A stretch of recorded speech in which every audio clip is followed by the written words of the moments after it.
and I'll be taking 20 minutes, and the rest we're saving for rebuttal. Okay. So I'll just go on. ATM 110, first speaker's name is Varada. You'll be taking 22 minutes. Speaker Yeah. 2 is Indulega. You'll be taking 20 minutes. Yes. Rebuttal time is 3 minutes. Yes. And the respondent side, speaker 1 is Vishwa. Am I right? Yes, that's my name. Yeah. You'll be taking 17 minutes. Speaker Yeah. 2 is Madhumida, and you'll be taking 20 minutes. The rest is for rebuttal, right? Yes. I hope everything is clear for the participants. Any doubt, any clarifications? No. Okay, thank you. Over to you, Bhagilakshmi. We'll now wait for the judges to join us.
Hello, participants. I just wanted to clarify one thing, that your sir rebuttal and rebuttal sessions, the maximum time allotted is 3 minutes. So, ATM 114 speakers, you have 5 minutes left. So, what would you like to do with the 5 minutes? Taking 3 minutes into consideration for your sir rebuttals, you'll be having 5 minutes left. We'll So split it any two and a half, two and a half, 2 and 3 for Okay. speaker 1 and speaker 2. So then your times are 19 19? minutes. Yes. Yeah, 19 19 and minutes for the first speaker, yes, and the second speaker is getting 28 28. minutes, right? Yours Okay. 26, right? Yes. Okay. So is that clarified? Or just split it as 20 and 20, 20 and 20. Yeah, 20 and 20. Make it as 20 and oh wait, it'll still be more.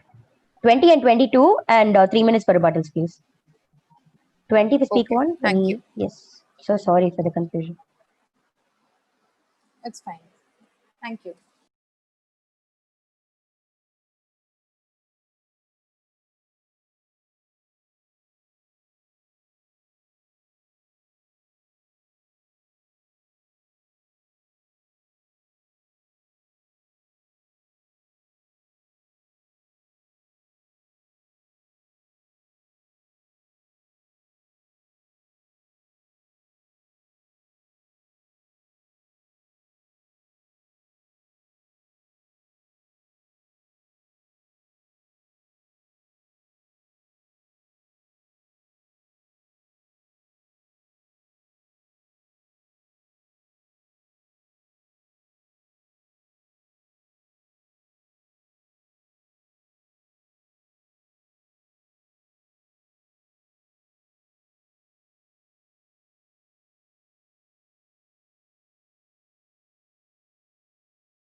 Hello. Can you hear me? I'm just testing the mic. Yes, sir. Yes, sir. Yes, sir. Thank Yes, you. sir. Thank you.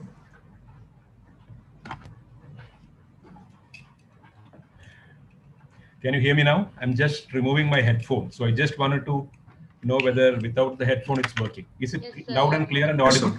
You're audible. Yes, sir. Yes, sir. Very good. Very good. Thank you.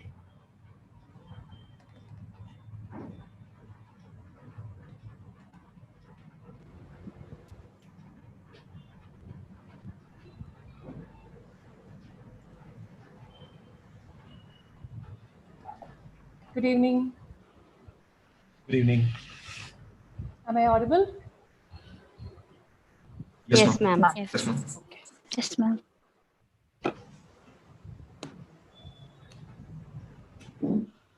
Good evening, everyone. It's my pleasure and privilege to welcome you all to the semi-final round of SURANA and SURANA CUSAT School of Legal Studies Dr. A.T. Markose Memorial Technology Law Moot Court Competition 2020. We have with us respected judges for the session, Advocate Shyam Kumar, Lawyer, High Court of Kerala, and Dr. Veena Roshan, Assistant Professor, Dharmashastra National Law University, Madhya Pradesh. Welcome, judges. Allow me to introduce the court officers for this session. We have with us Court Officer Shivani Vinod Kumar and Court Officer Ria Binu.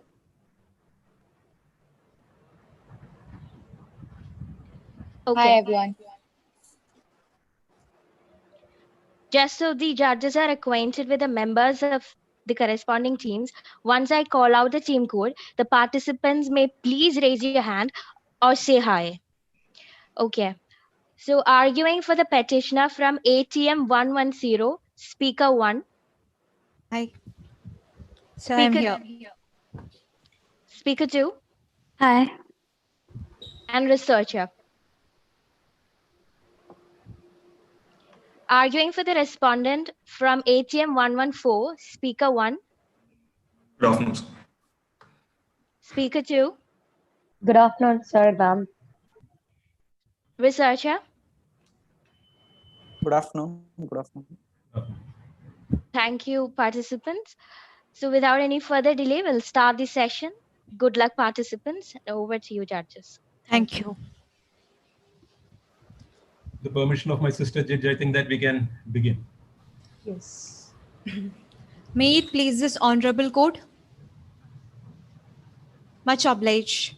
Myself, Speaker 1 of Team ATM 110 would be appearing on behalf of the petitioners in the case of Young Scientist of Alana and others versus Republic of Alana and others.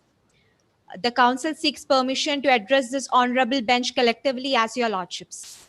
Please do. Much obliged, your lordship. Your lordship, if your lordships are convinced with the facts of the case, the council seeks permission to move on to the issues presented. If my sister agrees with that. I think you can just quickly go through the facts. Much obliged, your lordship. Your lordship, Republic of Alana is a democratic and secular country situated in the southern part of the Asian subcontinent, and its laws and constitution is pari material to the laws and constitution of India. SFS is a company and it is a group of scientists, and they developed a gene editing technology known as Ujjivan. And after knowing about the potential Ujjivan could make over to the healthcare sector, a group of scientists from State University of Science and Technology approached SFS for a collaborated research in utilizing the benefits of Ujjivan for therapeutic application in human beings, your lordship. Further, your lordship, after a series of discussion, they entered into a technology transfer agreement on January 22, 2017. Your lordship, after that, your lordship, State University of Science and Technology decided to experiment on human embryos for the very first time. They also found out that Ujjivan can be utilized for curing infertility. And further, your lordship, ACMR as well as the Department of Biotechnology issued a guideline known as National Guidelines for Research on Gene Editing of 2018. And according to that guideline, heritable genome, human genome editing is banned apart from therapeutic purposes, your lordship. Further, your lordship, Professor Honai, a renowned scientist of State University of Science and Technology, claimed in a press statement that he created a genetically modified baby with the help of pre-implantation gene editing technology. Hello? And he's Yeah. Am I Did audible? you just stop your? I'm sorry. Yes, continue, please. Okay. Okay. Okay. Professor Honai, a renowned scientist of State University of Science and Technology, claimed in a press statement that he created a genetically modified baby with the help of pre-implantation gene editing technology known as Ujivan 2.0, and he created a genetically modified baby with night vision like cats, smelling sense of dog, and speed and accuracy like cheetah. At this moment, High Court SFS, Science for Society, approached the High Court of Maple by invoking the writ jurisdiction for preventing such research and clinical trials. Further, Your Lordship, the State University of Science and Technology disowned Professor Honai and suspended him. Further, meanwhile, Young Scientists of Alana, a group of scientists, also approached the Supreme Court of Alana for preventing such kind of experiments and for seeking local standing on behalf of techno and similar genetically modified babies. And considering the interrelationship between the issues and gravity of the issues, the Supreme Court of Alana ordered to transfer the case from High Court of Maple to Supreme Court of Alana and decide to hear on this very day, Your Lordship. If Your Lordships are convinced with the facts, the Council Yes, seeks yes. permission to move on to the issues presented. Go ahead. Much obliged, Your Lordship. Your Lordship, for the sake and convenience of the arguments, the issues presented in the instant case are classified under five heads. Your Lordship, first one is whether the public interest litigation filed by YSA is maintainable, whether the experiments and research conducted by State University of Science and Technology is in contravention with the provisions of Technology Transfer Agreement, whether the experiments and research conducted by State University of Science and Technology is against the regulatory environment of Alana. Further, Your Lordship, the fourth issue is whether genes edited using Ujivan 2.0, which incorporates CRISPR-Cas9 technology, will cause catastrophic effects on human genome. And the last and final issue is whether gene editing affects the quality and dignity of human life. The Council seeks permission to move on to the arguments advanced. Yes, you can. Before you proceed further, Sir, please clarify whether you are appearing in one petition or in two petitions. Your Lordship, I will be appearing for two petitions. Which are those? The first one by YSA, Young Scientists of Alana, under Article 32 of the Constitution of Alana, and also the second one is for SFS, Science for Society Private Limited Company. I ask this only because your memorial speaks of only one. only one, yes. No, Your Lordship, according the Council begs your pardon, Your First Lordship. page, Young, isn't it, so? Just take the first page of the title head of your memorial. Your Lordship, the other signifies the other parties, Your Lordship. I didn't understand.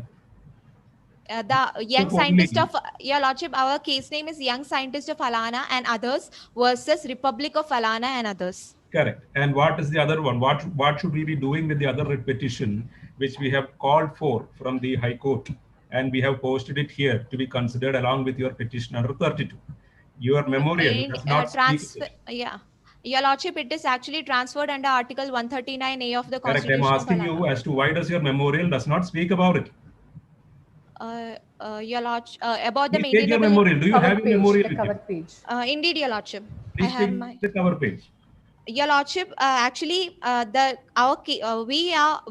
our case name is between Young Scientist of Alana and others versus Republic of Alana and others, Your Lordship. Your Lordship, in the others part, we are I'm joining. not concerned with the others part at all. I'm just asking you, there are two cases before us. Are you appearing for both petitioners in both cases, or are you confining your arguments to YSA's petition alone? We are appearing for both the petitioners, Then Your your Lordship. memorial ought to show that on its face. Okay, the Council stands corrected, Your Lordship. Go ahead. Beg your pardon. Go ahead. Much obliged, Your Lordship. Your Lordship, the first issue is whether the public interest litigation filed by Young Scientist of Alana is maintainable. The Council, Your Lordship, for the sake and convenience of the arguments, this particular issue is subdivided under three sub-issues. Your Lordship, the first issue is the fundamental rights of techno is flagrantly violated, Your Lordship. Your Lordship, the writ jurisdiction under Article 32 of the Constitution of Alana can only be invoked when there is a fundamental right violation, Your Lordship. Your Lordship, in fact, the violation of fundamental right is the sine qua non for the right conferred under Article 32 of the Constitution of Alana, Your Lordship. Your Lordship, in Sukhdev and others versus Bhagatram and others, All India Reporter 1975 Supreme Court, page number 1331, this Honorable Court has held that a public interest litigation can be filed against the state when there is a fundamental right violation, Your Lordship. Your Lordship, in the instant case, Professor Honai, a renowned scientist of State University of Science and Technology, with the help of pre-implantation gene editing technology, created a genetically modified baby known as Techno, with night vision like cat, smelling sense of dog, and speed and accuracy like cheetah. This gene editing indeed violates the human dignity of the individual, Your Lordship. Can Your Lordship, you substantiate that point, please? Your Lordship, genome of an individual is very unique, and it is also considered as a molecular expression of an individual, Your Lordship. Your Lordship, it is also considered as nature's genetic blueprint for developing a person, Your Lordship. And any kind of alterations which is made on the human genome would affect the dignity of the individual, Your Lordship. That is what I meant by the fundamental right which is violated here is Article 21, Your Lordship. all right. Much obliged, Your Lordship. Of whom? Of Techno, Your Lordship. The Okay. baby. Now coming to the other writ petition in which you are appearing as the petitioner. Indeed, Your That Lordship. is SFS. SFS, yeah, SFS. Science for Society Private. Is that one maintainable? Your Lordship, it is maintainable because it is also a public interest litigation, Your Lordship. So That is filed under is it 226, mandatory not that all under yes, sir, please. Indeed, Your Lordship, it is according to the discretion of, it was according to the discretion of the High Court to make it to maintain it or not, Your Lordship. Is there any difference between Article 32 and 226 in terms of scope and ambit and purview? Indeed, Your Lordship, the scope and ambit of Article 32 is limited, whereas the scope and ambit of Article 226 is wide, Your Lordship. Very good. Then why is it that you have filed it in your own state high court? Your Lordship, SUSP is an entity which is situated in another state. indeed, Your How Lordship. can the state of Alana, state of Troy. Maple. Okay. You have filed it before the state of Maple. Indeed, Your How can the Lordship. state of Maple possibly entertain such a writ petition against an entity which is not based in that state? So if the other side is contending that this writ petition itself is not maintainable and Indeed, we Your cannot Lordship. even consider it, what would be your reply?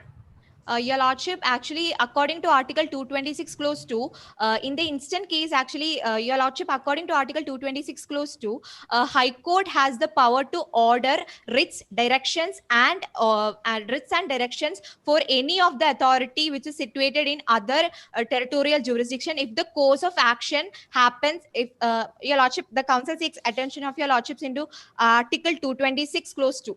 Your Lordship, it says that High Courts have the power to issue directions or orders or writs to any government, authority, or person, notwithstanding the seat of the government or authority or the residence of the person, if the course of action took place in the that territory, they could actually direct that particular government to do or restrain from What doing is the any course of particular act. action that happened in Maple? Indeed, Your Lordship. Your Lordship, according to facts, a group of scientists from State University of Science and Technology approached SFS for a collaborated research. That is in the state of Maple, Your Lordship, and approached SFS for a collaborated research in. Whatever happened, Ujjivan 2 development and the creation of Techno happened somewhere in Troy. Indeed, Your Lordship. But the course How of does the action. cause of action, merely because you are based in Maple, how does the cause of action arise in the High Court of Maple? Your Lordship, actually, How the do you state. understand a cause of action? What is a cause of action? How would you understand? What's the definition of a cause of action? Your Lordship, course of action means if any particular act takes place in a particular place, that particular act is known as course of Ever action. heard of a definition of cause of action being a bundle of facts? I beg your pardon, Your Lordship. Your Lordship, in Go the ahead. instant case, Your Lordship, the State University of Science and Technology approached SFS for a collaborated research, and after a series of discussion, they entered into a technology transfer agreement, Your Lordship, and it took place in the jurisdiction of the High Court of Maple, Your Lordship. That is the course of action in the instant case, Your Lordship. Go ahead. And that is the reason why the SFS approached High Court of Maple by way of writ jurisdiction for preventing them from conducting research and clinical trials, Your Lordship. Proceed with your point. Much obliged, Your Lordship. Your Lordship, the Council seeks permission to put forth the other contentions. Your Lordship, in the instant case, Professor Honai resorted to germline editing for the creation of Techno Baby. Your Lordship, germline intervention should not be allowed because such a technique violates the integrity of human dignity, the right to inherit an unmodified genetic endowment, or the right not to be intentionally modified, Your Lordship. Further, Your Lordship, according to Universal Declaration of the Human Genome and Human Rights of 1997, it mandates that germline interventions could be it an contrary to international human document? dignity. Indeed, Your Lordship. Indeed. Or is it UNESCO's? Indeed, Your Lordship. Your Lordship, further in Maneka Gandhi versus Union of India, this on All India Reporter 1963, Supreme Court, page number 1295. This honorable court has held that right to live with human dignity is an integral part of Article 21 of the Constitution of Alana, Your Lordship. So, Council, may I ask you something? The added advantages or added traits which are given to this particular designer baby, don't Indeed, you Your think it adds to the survival and the possibilities that baby can have in the near future? Your Lordship, throughout his life? the additional traits which was incorporated into the genome of Techno was night vision like cats, smelling sense of dogs, and speed and accuracy So the only like cheetah. problem is with what I understand from your argument is that only problem which you have is comparing it with a cat or a dog. Is that what you are talking about, the violation of human dignity? Indeed not, Your Lordship. Your Lordship, these are the characters which are not required for existence as a human being on this planet, Your Lordship. But if it is an added advantage, don't you think, like we know Your the Lordship, survival of fittest theory? Your Lordship, but Your Lordship, in the instant case, the Professor Hona is arbitrarily modifying the genome of the Techno, Your Lordship. He is intentionally modifying it. Apart from that, the national guidelines of research on stem cell research, etc., according to clause 8.3.5, it says that human genome editing is prohibited in the country due to the lack of knowledge, Your Lordship. Further, Your Lordship, how can you expect this knowledge to come in? It can be done only through experiments. It can be done only through trial and error. Indeed, Your Lordship. But Your Lordship, as there is no robust evidence regarding the feasibility of this technology or about this particular experiment, we cannot experiment that on a human being, Your Lordship. That we cannot experiment that on a person, Your Lordship. Because according the principle of due care mandates that unless and until we don't have a robust evidence regarding a particular research, the research scientist and the institution which is conducting the research should not do such particular research and experiments, Your Lordship. And hence it cannot be stated that Your Lordship, experiments would lead to a discovery, Your Lordship. Go ahead. Much obliged, Your Lordship. Your Lordship, further in A.K. Gopalan versus State of Madras, All India Reporter in 1950, it was held that Article 21 was attracted only if deprivation in the sense that is total loss. Your Lordship, according to dictionary, deprivation means debar from enjoyment. Your Lordship, in the instant case, Techno is debarred from the enjoyment of their life as such, as he is a product of the whims and fancies of their parents, Your Lordship. Further, Your Lordship, modification of germline cells with the help of gene editing technology results in uncontrollable mutations, and it would be passed on to future generations as well. And it would be catastrophically affecting the dignity and quality of the life of the future generations. Council, also. in my understanding, this happens automatically also. Without human intervention also, it may happen. Indeed, Your Lordship. But Your Lordship, mankind has evolved as a result of evolution as well as natural selection, Your Lordship. But Your Lordship, in the instant case, Professor Honai as well as State University of Science and Technology is arbitrarily and intentionally to showcase his technological mastery. He is conducting experiments on Techno, Your Lordship. That cannot be entertained, Your Lordship. Council, that is the in my point. understanding, there was a time when somebody told Copernicus, I guess, when the sun is the center of the universe, he was murdered, right? Yeah, so indeed. that was like, because he thought it even ahead of his times. So don't you think this is a positive thing to happen? Like this Professor Honai is working hard to give all the best qualities that he can give for a human being. But Your Lordship, this is actually, this techno is actually a product of the experiment, Your Lordship. It is not a product of the love or affection of the creator, Your Lordship. And hence, the probability that it could be used for... If your argument is taken, then whatever all the research related to in vitro fertilization and artificial reproductive technologies, so all these things are to be discussed in a very different footing then. Indeed not, Your Lordship. Because infertility is considered to be a disease or a sickness to be cured. Your Lordship, it is also considered to be a common health disorder, Your Lordship. Apart from that, Your Lordship, regarding artificial assisted reproductive techniques that are very mandatory, Your Lordship, because Your Lordship, in the instant case, the gene editing which is conducted on techno and similar genetically modified babies are not required for their existence, Your Lordship. Okay, move ahead. You have Much 5 obliged, minutes Your more. Lordship. Much Since obliged, you Your Lordship. spoke about love and compassion, Indeed, that reminds me, since you are appearing for SFS also, you are a private limited company. Indeed, Your Lordship, we are a private limited company. It entered into an agreement known as the TTA. TTA. SUST. Indeed, Your Lordship. And this is a situation where you allege breach of contract. A private limited company which entered into an agreement with another entity is alleging breach of contract which has been denied by the other side. Indeed, Your Lordship. How can you prefer a 226 petition, especially since you are a private limited company? And how can you maintain it with respect to a breach of contract terms? Rest assured that we know of the legal position that SUST is maybe a state entity under 12. But all said and done, everything boils down to the question that you are pointing out the terms of TTA and alleging breach. How can a writ lie?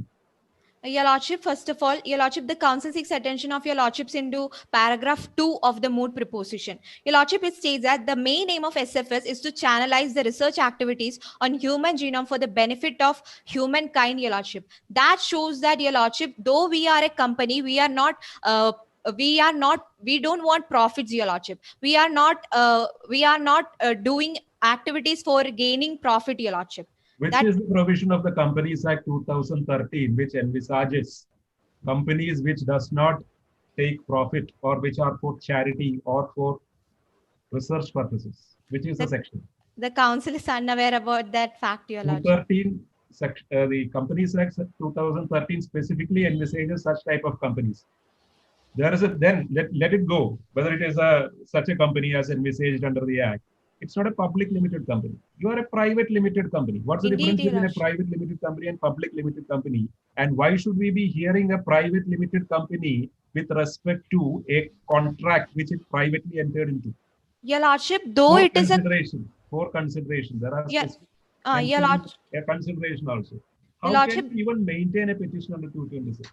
Your Lordship, this petition is also a public interest litigation, Your Lordship, because how can you do that? How can you maintain? Your Lordship, in the instant case, the gene editing in human beings, which is done as a part of the State University of Science and Technology, violates not on gene editing, madam. We are on the question of maintainability. You don't Indeed, have Your to Lordship. go gene editing at all.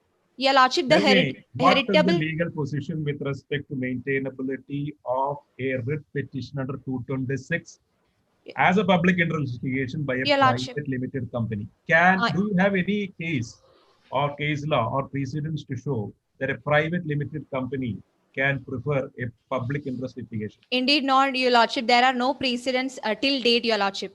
Further, Your Lordship, we lost on that ground itself, madam. Your Lordship, we are appearing before the Supreme Court of Alana. Your Lordship, please consider the gravity of the issue and the public interest involved in the instant case, Your Lordship. That is only. Unless you can prove your maintainability, madam. Your Lordship, the technology transfer agreement which is entered between the SFS as well as the State University of Science and Technology is the result of the violation of public interest, Your Lordship. In the instant case, Your Lordship, the research carried out by SUSC is against the public policy and violative of human rights and human dignity, Your Lordship.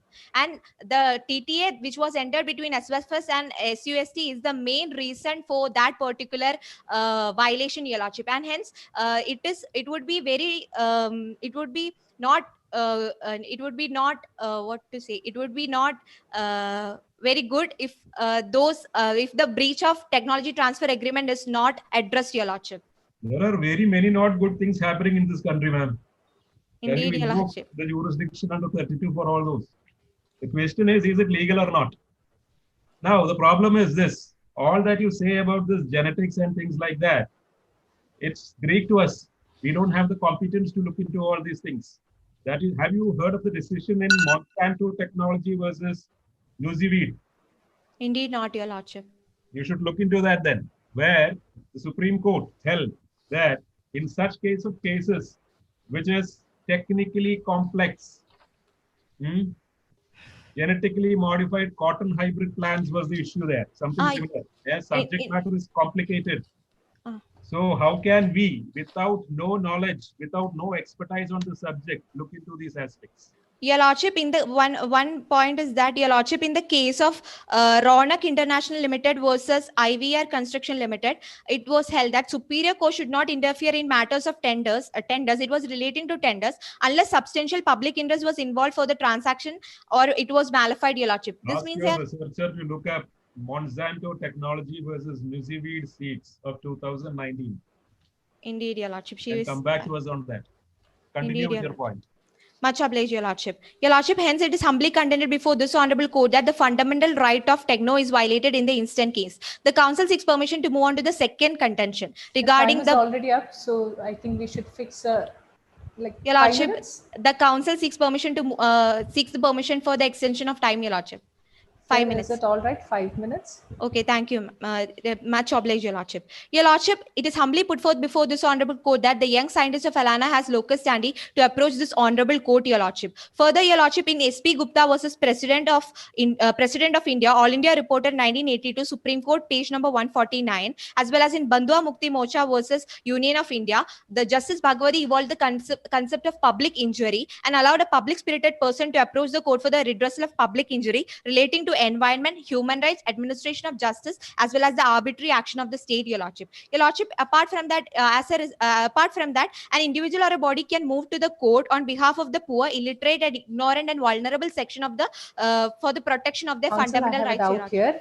Indeed, Your Lordship. Locus standi of YSA to represent techno and the future generations yet to be born. Indeed, Your Lordship. So not even unborn children, already conceived and not born. But here what we are talking about is generation yet to be born. Indeed, Your Lordship. And I could not see that mention anywhere in your memorandum also. Is it a willful omission? Indeed, Your Lordship. Actually, we have mentioned that and similar, we have YSA has locus standi to represent techno and other similar genetically modified babies is our contention. No other known case. Only case which we know as of now is the case of techno. Indeed, Your Lordship. But Your Lordship, if such kind of experiments and researches are encouraged, then such genetically modified, the number of such genetically modified babies will also increase, and this will actually. You mean to say that you are seeking permission to represent the next or upcoming generation, which you are not very sure about it. Indeed, Your Lordship, because they are also a human being, Your Lordship. Because the probability of them being exploited is very large, and the probability of them being used as a tool for bioterrorism is also large, and hence their fundamental rights, not only fundamental rights, their rights and liabilities are to be protected in order to protect their rights and liabilities are to be recognized in order to protect them from being exploited, Your Lordship. And hence we are approaching this honorable court for seeking locus standi to on behalf of techno and similar genetically modified babies, Your Lordship. The council seeks permission to move on to the third contention, that saying that State University of Science and Technology is a state within the meaning of Article 12 of the Constitution of Alana. With regard to that, I think you can skip that issue. Much obliged, Your Lordship. Indeed, Your Lordship. Thank you so much obliged, Your Lordship. Your Lordship, the council seeks permission to move on to the second issue. Much obliged, Your Lordship. The experiments carried out by State University of Science and Technology is in contravention to the provisions of Technology Transfer Agreement. Your Lordship, one of the important clause which was mentioned in the Technology Transfer Agreement is that SUSC shall not make use of Ujjivan for any other purpose which is not mentioned in the Technology Transfer Agreement. Your Lordship, the Council seeks attention of Your Lordships into So the that Annexure means 1. it is just a violation of an agreement, right? A contract which is entered into between these two parties. Yeah, violation of the agreement, but it affects public at large, Your Lordship. Because the heritable genome editing that they did affects the public at large, Your Lordship.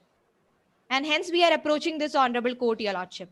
Okay. Further, Your Lordship, the Council seeks attention of Your Lordships into Annexure 1 of the MOOT proposition. Your Lordship, clause 3.1 of the TTA says that SUSC can make use of Ujjivan only for ameliorating, treating, preventing, or curing human diseases, not even for conducting experiments or research or creation of genetically modified babies, Your Lordship. Your Lordship, apart from that, the Council also seeks your attention to MOOT proposition paragraph number 6. It says that scientists from SUST decide to experiment this technology in human embryos for the first time in the world, Your Lordship. This also is in fact is not within the scope of the Technology Transfer Agreement, Your Lordship. Further, Your Lordship, the Council seeks, according to clause 5.2, genome modification can only be done, genome editing can only be done when there is no alternative remedy available, Your Lordship. But Your Lordship, in the instant case, they decided to experiment Ujjivan for curing infertility, Your Lordship. Your Lordship, for curing infertility, there are n number of alternatives available, including the fertility drugs. Apart from that, there are assisted These are reproductive. all disputed questions of fact, madam. Can you give us any decision which would say that under section 32, this court can look into disputed questions of fact also? Isn't this a factual aspect? Indeed, Your Lordship. Give me some decision. We are ready to look into it. We will look into the factual aspects under section 32 by exercising writ jurisdiction. Indeed, Give me Your some decisions on the point. Give us some decisions on it. Your Lordship, Or to what extent can the court look, interpret, understand the scope of an agreement, as my sister pointed out, which is entered into between two parties? Your Lordship, according to Article 226, we could approach, we could invoke our Article 226 for not only for fundamental right violation, but also for the violation of legal rights, Your Lordship. Very true, very true. When there is a disputed question of facts, please guide us how we should be doing it. Beg your pardon, Your Lordship, the Council. There is a disputed question of fact, madam. All that you have said factually here is being disputed by them, saying that it is incorrect. And you have said that this is a consensual agreement which was entered into. Indeed, Your Lordship, but that was for collaborated research, Your Lordship. Correct. Collaborated research, it didn't happen that way. It is a factual aspect. Indeed, Your Lordship, and they didn't also respond to our queries, Your Lordship. They also they didn't even bother to explain the kind of research they were conducting, Your Lordship, and hence continue with your point. Much obliged, Your Lordship. Further, Your Lordship, clause 6.3 as well as 6.4 also says that heritable genome editing should not be. Currently, madam, time is over. Your time is over. The Council seeks permission. Your Lordship, there is one more thing. I think you need to wind up right now.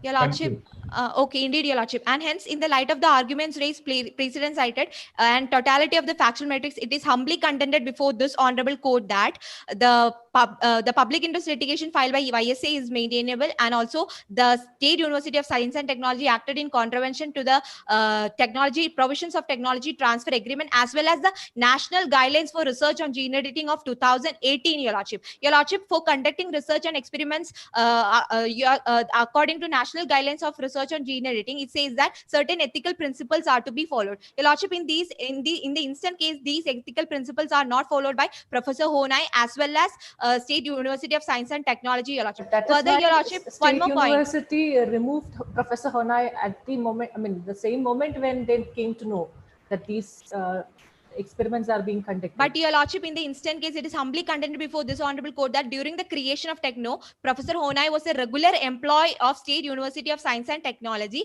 and they are vicariously liable for the act done by their employee, Your Lordship. Your Lordship, have you arraigned Dr. Honai as a party, as a respondent? Indeed, Your Lordship. Indeed, Your Lordship. How can you arraign Dr. Honai as a respondent if he is a private individual? Your Lordship, indeed not, Your Lordship. We are. Why can't you array him as a party then? Why can't you array? Because he is a part and parcel of State University of Science and Technology. That is, he is a part and parcel of SUST, Your Lordship. Can you give me? There are enough number of decisions which would say that in a writ petition a private party can be arrayed if he is a necessary party, provided a state entity is also in the array. Indeed. So why have you not arrayed Dr. Honai then? Who is Because, going Your to Lordship, answer all these questions, especially when SUST says that they have removed him, just like my sister had pointed out. So if you have not arrayed Dr. Honai, how can you maintain this? Isn't your writ petition to be dismissed for non-arrayal of necessary and proper parties? Your Lordship, in the instant case, we have Professor Honai is a necessary party because Professor Honai is a part and parcel of State University of Science and. You have to decide this way or that way. Have you arrayed him or not? Indeed not, Your Lordship. That ends there. No explanations needed. Please conclude. You are through. Indeed, Your Lordship, and the ethical principles which are not. No ethical principles, madam. Finish it off. Much obliged, Your Lordship. Your Lordship, and hence it is humbly contended before this honorable court that the kind of research and experiments conducted by State University of Science and Technology should be prohibited because it is against the public policy, human rights, and human dignity. It was much pleasure arguing before this honorable court. Much obliged. Court officers, how many minutes extra speaker has taken? She's taken 20 minutes plus extra 5 minutes more. Yes. Myself, Speaker 2 of Team ATM 110. The Council seeks permission to move on to the fourth issue. Much obliged, Your Lordship.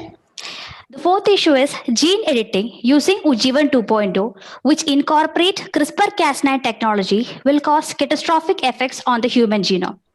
Ujjivan 2.0, which incorporates CRISPR-Cas9 technology, it is a tool that can be programmed to target the DNA and then to edit the DNA, thus inducing global changes to the cells of the resulting individual. Your Lordship, in 2015, the gene editing technologies originally presented a problem of inaccurate editing and off-target effects. So, Your Lordship, in its present form, the CRISPR-Cas9 presents a myriad of safety concerns like off-target effects, multi-generational side effects, and lack of validated reversal mechanisms.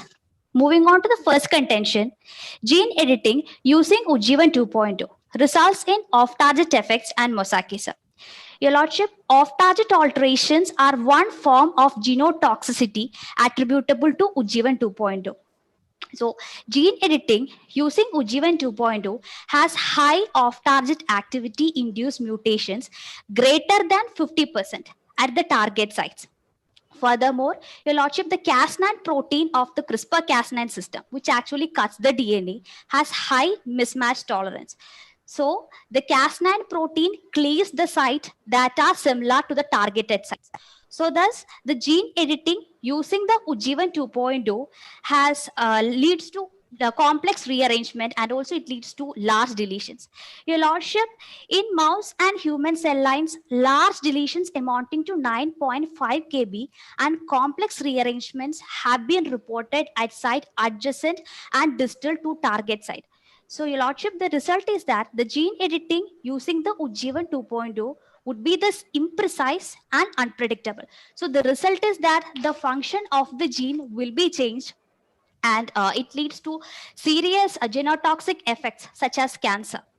Your Lordship, clinical translation of Ujjivan 2.0 is often impeded by mosaicism, a situation when two genotypes get incorporated into the individual. So this is especially the case when the CRISPR-Cas9 system is used on the embryo or on the germline cells to carry out the heritable or germline genome editing.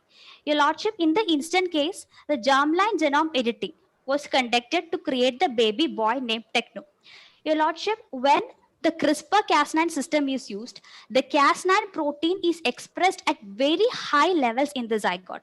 And when they are passed on to the daughter cells, the persistent activity of the Cas9 complex results in mosaicism. So the result is that the generation of a false positive genotyping results. And Your Lordship, even the screening of embryo by pre-implantation genetic diagnosis to test for mosaicism would not ensure the correct editing of the implanted embryo, Your Lordship, because a single cell will not reflect the genotype of the or other daughter cell, and also removing more than one cell from the embryo would eventually destroy the embryo. Your Lordship, to date, there is no accurate or efficient mechanism to cure or to eliminate the off-target effects and mosaicism. Hence, it's humbly submitted that the issue of off-target effects and mosaicism possesses a serious impediment to the clinical application of Ujjivan 2.0 genome editing. Your Lordship, moving on to the next contention, genotoxic effects of CRISPR-Cas9 system in Ujjivan 2.0 affect the efficacy of gene editing. Your Lordship, the individual genetic variations of the individual receiving the treatment may lead to unexpected off-target gene editing even with the well-designed CRISPR-Cas9 system. Furthermore, the immunogenicity of Cas9 complex is another major concern associated with the CRISPR-Cas9 genome editing because, Your Lordship, the serum of some donors naturally contain the Cas9 antibodies. Furthermore, 96% of the donors. Other than all these statements that you make, madam, what material do you provide us so as to rely or to test the veracity of these statements? Your We have Lordship, already said that this court is not competent to go into technical aspects. You keep on saying about highly complex genetics and the technology behind genetics. How do you think this honorable court will test the veracity of what you say, especially since the other side denies every word of what you are contending? What Your- materials do you have? Indeed, Your Lordship, in the journal Molecular Therapy Methods and Clinical Development. So, in 2019, it has There been are reported. specific guidelines with respect to this which have been evolved. Your If they have Lordship, conducted it in accordance with the guidelines, why should this court intervene? pardon, Your Lordship, the question is not clear. If they have conducted their work or the creation of gene, this Ujjivan 2, as per the guidelines that is in existence, then why should we be intervening is the only question. Your Lordship, the clause 8.3.5 of National Guidelines for Stem Cell Research prohibits the use of germline genome editing for developmental purposes. So, they are allowed to use the genome editing for conducting the research, and it is specified in clause 8.3.1 that the embryos cannot be cultured beyond 14 days. And furthermore, in clause 8.3.6 of the National Guidelines for Stem Cell Research 2017 actually restricts the research on implantation of the human embryos. Okay, So, counsel, what is the legal validity of all these guidelines? Your Lordship, in Vishaka versus State of Rajasthan, the court had held that the guidelines have the enforceability of law in the absence of a valid legislation. Madam, we have a big problem there. You have mentioned Vishaka, you have mentioned Vineet Narayan, etc., etc. These are all situations where the court themselves provide for guidelines, not when some other guidelines which are. Please look through the decision of the Delhi court which you have relied on, the Roche product. And these are all situations where, do you expect that we should be relying on a Delhi High Court judgment and you are arguing or placing it before the Supreme Court? What is the kind of effect or persuasiveness that it has? Anyway, guidelines on all those instances which you mentioned means guidelines issued by the court or by a higher legal authority, not the guidelines which are made as stopgap arrangements. Your Lordship, these are the guidelines made by the ACMR, that is the apex body that is regulating the biotechnological experiments in the country. So, as far as there are no other valid legislations, any experiments conducted in the country should rely upon the guidelines the guidelines put forth by the ACMR. Your Lordship, the Council seeks permission to move on to the next contention. Much obliged, Your Lordship. Your Lordship, the gene editing using Ujjivan 2.0 could be passed over to future generation, and thus it alters the genetic makeup of the human species. Your Lordship, in the instant case, the germline genome editing was conducted. So thus, since the germline cells do conduct the hereditary information, the cells do transmit the DNA from one generation to another generation. Your Lordship, the heritable nature of the germline cells make the germline genome editing very difficult, because even the small errors resulting from such mutations will be passed from one generation to another generation. Furthermore, Your Lordship, it's very difficult to accurately predict all the consequences resulting from the genome editing, because the edits to one gene can have unexpected consequence elsewhere in the genome that becomes apparent over time, Your Lordship. Now, the Now, problem is SUST did not do anything of that nature. One Your of their erring employees, Dr. Honai, did all these things. They have removed him from service. They are taking action against him. Why do you say all these things to us insofar as this respondent, which is a state entity, is totally innocent of all these things that have been done Your Lordship, by an Professor. erring employee? And in my understanding, the facts clearly states that these experiments were conducted not within the campus or within the premises of the SUST. Precisely. But Your Lordship, actually the SUST was aware about the experiments that were conducted, because it was specified in the fact sheet that they were unaware about, they actually knew that some experiments were conducted They knew or whether they did not know. Actually, Your Lordship, they knew that some experiments were conducted by the SUST. And facts are stating making such a statement? Yes, Your Lordship. Your Lordship, the Council seeks permission to move to the next contention. Okay, go ahead. Much obliged, Your Lordship. So, Your Lordship, since the genome editing results in genetic mutation, more people are, as a result, many more are at the risk of mosaicism, off-target effect, and other genotoxic effect arising from the genome editing. Furthermore, Your Lordship, in Sunil Batra versus Delhi administration, the Honorable Court had held that the right to life includes the right to lead a healthy life, and also the right to enjoy all the facilities of the human life. Counsel, in their you are condition. presuming all these things. That's what I have to say. You are presuming that the life of that baby which is born out of this technology will be horrible. Yes, Your There Lordship. is nothing to substantiate that it is like that. Indeed, Your Lordship. Your Lordship, but actually these are not presumptions, Your Lordship. The Professor Honai who had conducted, and he is actually a renowned scientist, and also he had made a press statement that he had created a baby boy named Techno. So from this, it's very evident that he had conducted the genetic experiment, gene editing experiments, and that lead to the creation of a child. No doubt regarding that factual statement. Now my question is, you are keeping on telling that this baby boy which is born out of such a technology will be having so many problems in the future. Yes, indeed. And there is nothing to prove that. These are all assumptions from your end. Your Lordship, all this genotoxic effects have been specified in several medical journals. Like in the medical journal named Nature, it has been specified that the genome editing experiments, specifically the germline genome experiments, would lead to mosaicism of target effect, which will lead to several mutations, and thus it will lead to several genetic disorders. And thus it affects the entire health of the world population, Your Lordship. I think, sir, with your permission, I think we can start with the last issue. We can move on with the last issue. Sure. Oblige, Your Lordship. Now, moving on to the last issue, that is the fifth issue. Gene editing using the Ujjivan 2.0 will result in genetic mutations, which will affect the quality and dignity of your life. Your Lordship, the Article 10 of Universal Declaration of Human Genome and Human Rights 1997 provides that no research or research application concerning the human genome should prevail over the respect of human rights, fundamental freedoms, and human dignity of the individual. Your Lordship, it's since the genome editing experiment leads to several genotoxic effects, it can affect the right to life of an individual.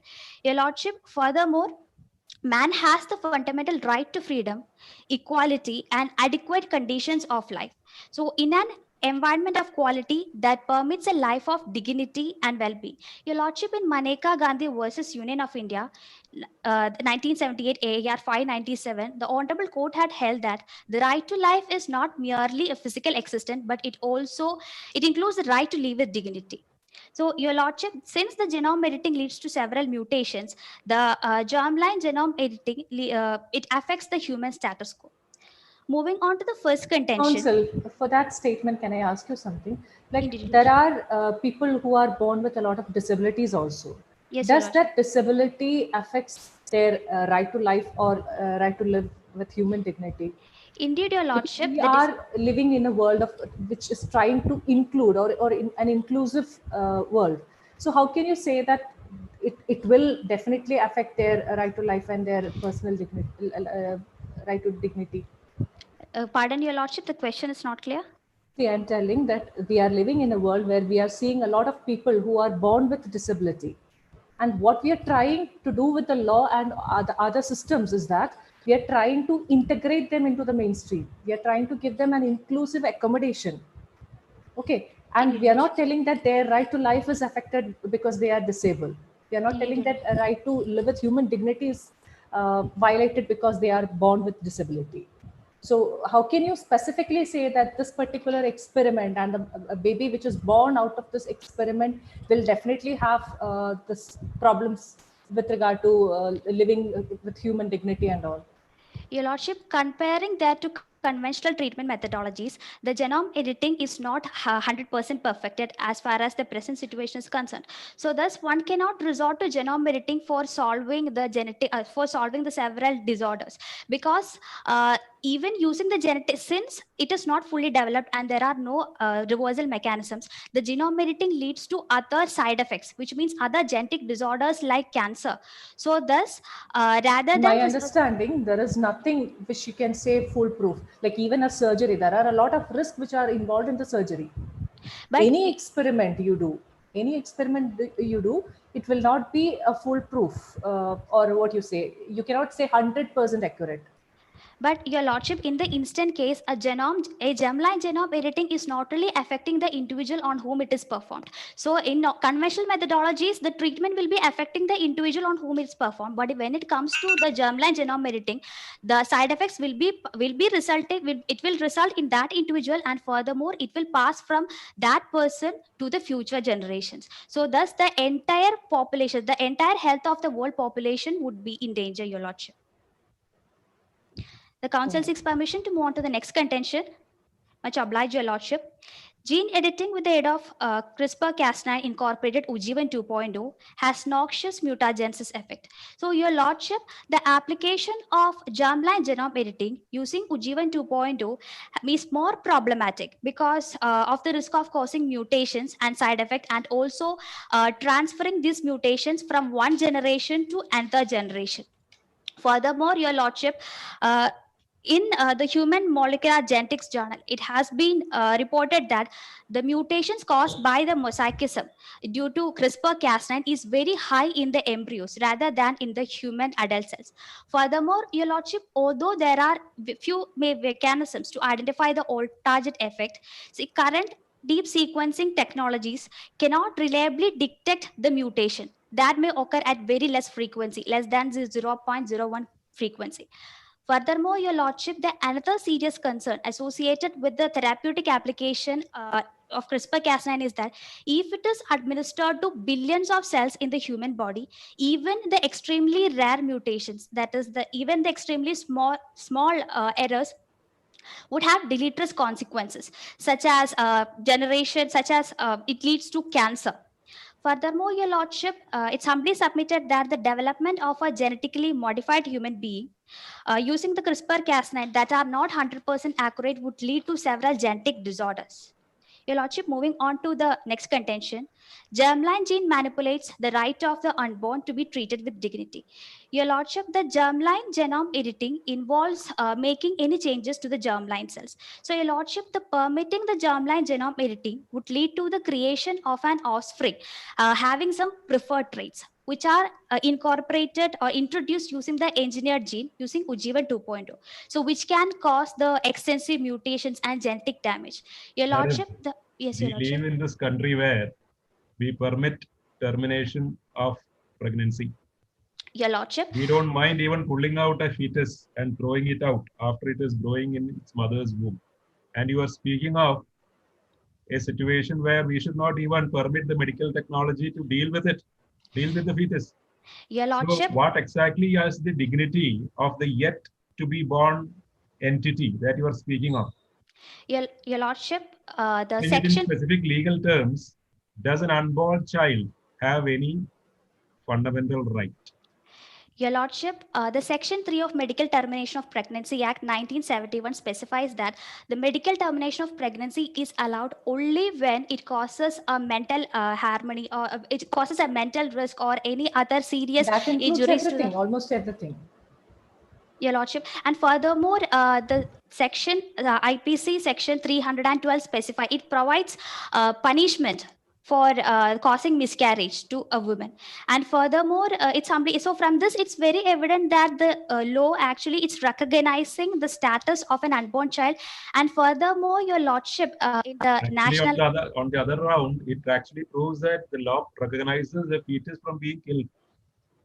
Your Lordship, but it is not allowed after the third trimester, Your Lordship. It's only up to a certain week, it is the abortion is So allowed. do you mean to say that after this particular term only the fetus becomes a living being? Your Lordship, because when at the embryonic stage, actually the personhood begins at the embryonic stage, because at the 15th What if I stage, say it begins at the time of conception? Your Lordship, at the time of conception, the sperm and ovum meets to create and it forms a zygote, that is a single cell. So it has a genetic composition, it has an individual genetic entity. But furthermore, Your Lordship, it has been specified in the clause of National Guideline for Stem Cell Research that at the 15th stage, at the 15th day, the neural crust of the child develops. So the neural crust is actually the future nervous system. So this symbolizes a personhood, Your Lordship. That is your argument. I am totally against that argument. How can you say that 14 days, though there are a lot of discussions on that 14 day, so what is that entity which is before that 15th day? What is the status of that entity? Your Lordship, that can be considered as an entity with that a cell mass.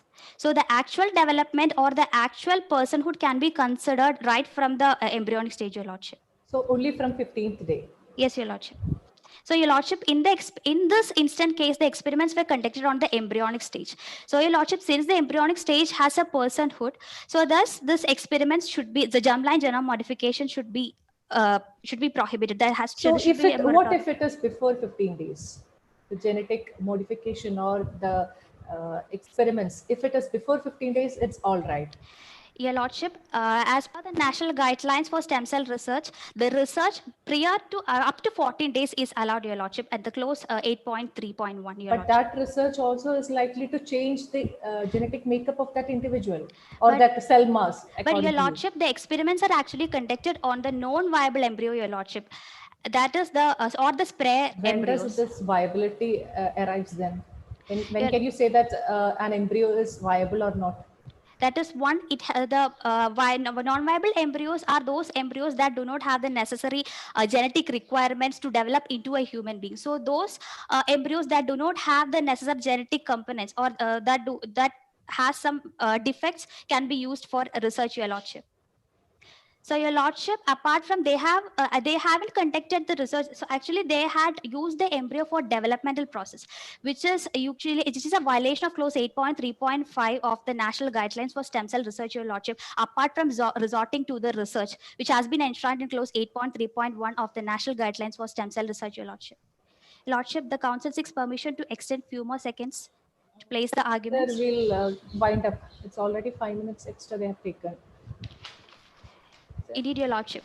Your Lordship, in Article 24 of Universal Declaration of Human Genome and Human Rights, it has been... I was telling to wind up. Okay, indeed, Your Lordship. Okay. Your Lordship, and in the light of above-mentioned facts, findings, and arguments, it's humbly contended that the human germline genome editing actually violates the right to health of a person. And furthermore, the Article 24 of Universal Declaration of Human Genome and Human Rights provides that the interventions regarding the human germ cell. What is your prayer, madam? Sum up with your prayer. Indeed, Your Lordship. The council seeks permission to move on to the prayer. In the light of the above-mentioned facts, findings, and arguments, we counsels on behalf of the petitioners humbly submits that the Honorable Court may be pleased to hold adjudge and declare that the instant public interest litigation filed by YSA is maintainable. The experiments conducted by SUST is in contravention to the TTA, and hence they should be restrained from proceeding further research with Ujjivan as well as Ujjivan 2.0. The experiments conducted by SUST is in contravention to the regulatory environment of the ALANA, and it's against public policy, and hence it's a violative of human rights and dignity. Hence, SUST as well as other research institutions should be prevented from conducting further research. The scientific experiments in human beings should be prohibited as it's a violative of human rights and dignity, and whatever the Honorable Court deems fit and proper with its virtue, vista of justice, equity, and good conscience, all of which is respectfully submitted on behalf of the petitioners. It was Do you want pleasure. any writs to be issued? Yes, indeed, Your Lordship. Why haven't you asked for? You have not asked for any writs to be issued. The council We have kept some writs here, ready on the table. Habeas corpus, mandamus, certiorari, quo warranto. Which one do you want? We are inclined to give you. Your Lordship, the council begs a pardon for not Do you specifying. want any writ? Yes, Your Under Lordship. Article 32, I am coming up for the first time, a petition filed under Article 32 as well as 226, wherein there is no prayer for a writ. Which writ do you want? Can I give you a habeas corpus? Mandamus, Your Lordship. Mandamus to against whom? For what? From proceeding with the further experiments. Do you want a certiorari? Do you want us to quash that ETA? Your prayers are totally vague, madam. The council begs the pardon, Your Lordship. Why not quo warranto? Will it lie? Pardon, Your Lordship? Under 32 and 226, which are the writs that can be issued, especially in the facts and circumstances of your case? Mandamus. Against whom? Against SUST, Your Lordship. Why? Since it is a state, Your Lordship, the SUST is receiving fund from the government. So as per Article 12 of the Constitution of ALANA, it can be considered as a state. So hence, a writ can be issued against SUST. Okay. Thank you, ma'am.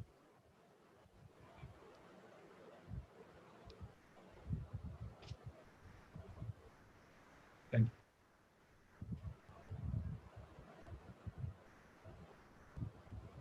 you. Can the petitioner start their argument, or we be waiting for? Yes, we have concluded. Okay. May it please the Honorable Court. Can we start? May it please the Honorable Court, this is counsel number 1 representing the combined interests of the respondents from team ATM 114. If it's all right with the bench, the counsel would like to refer to the bench collectively as the lordships and individually as the lordship and the ladyship. The counsel seeks permission of the bench to continue onwards to the listing of the issues in this particular case, my lordships. Yes, carry on. Much obliged, my lordships.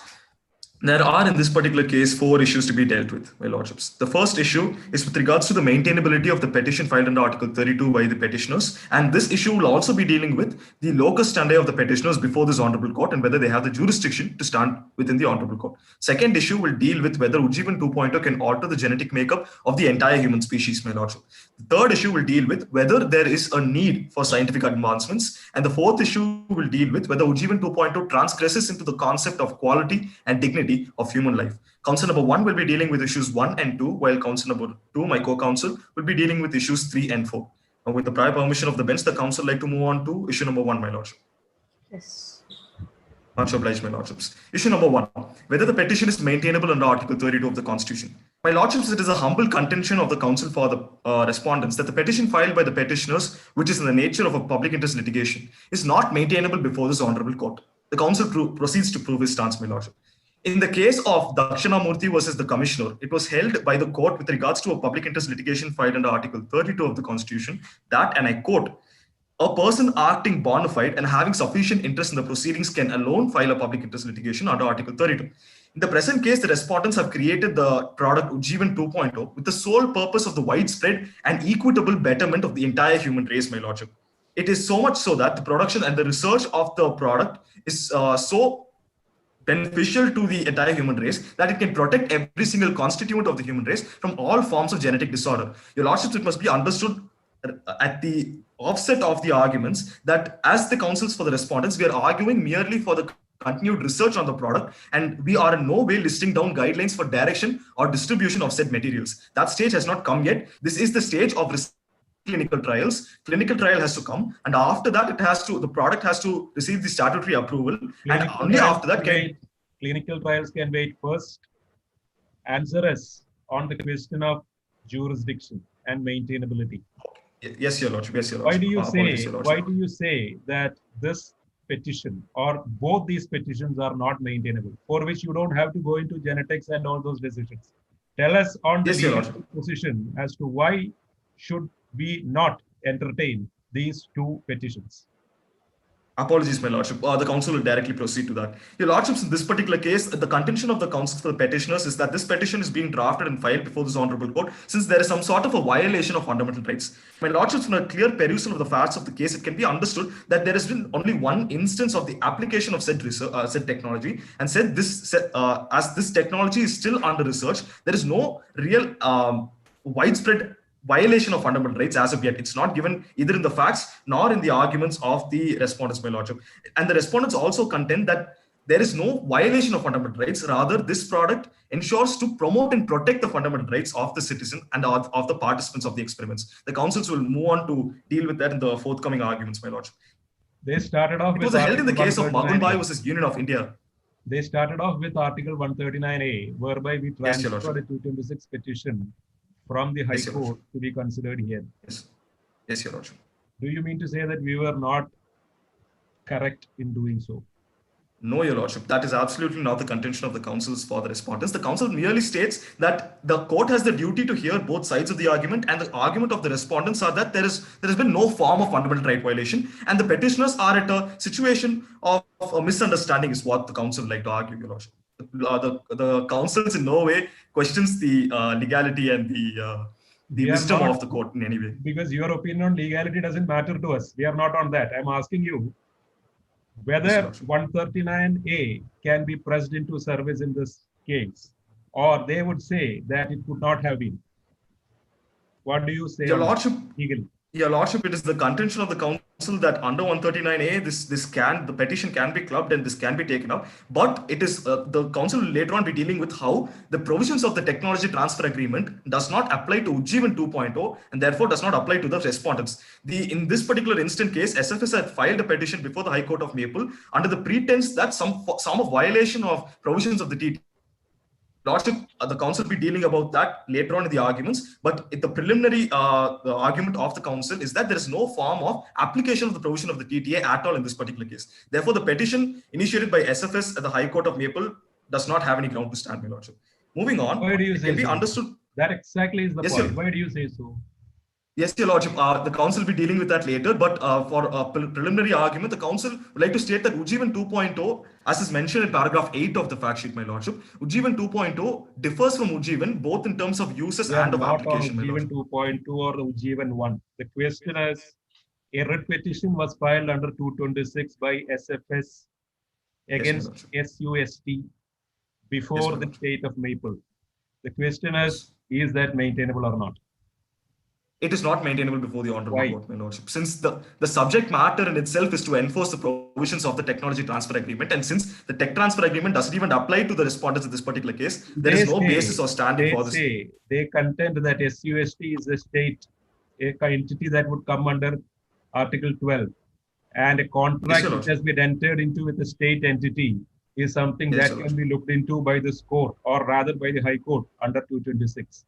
What do you say? Yes, Your Lordship, but since the bench, the Lordship brought up the case of it being a contract can only be initiated against, or action can only be initiated against the other party to the contract if the subject matter of the contract is the same. In this particular instance, the subject matter.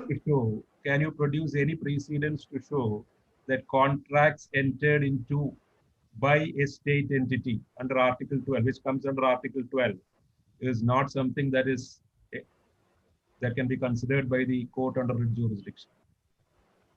We have enough number of decisions to the other way around.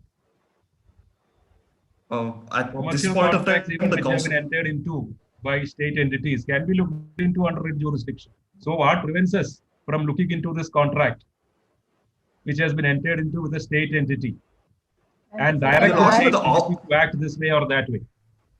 And if I can add to that Yes, Your point, Lordship. this is a case where public policy is also in question.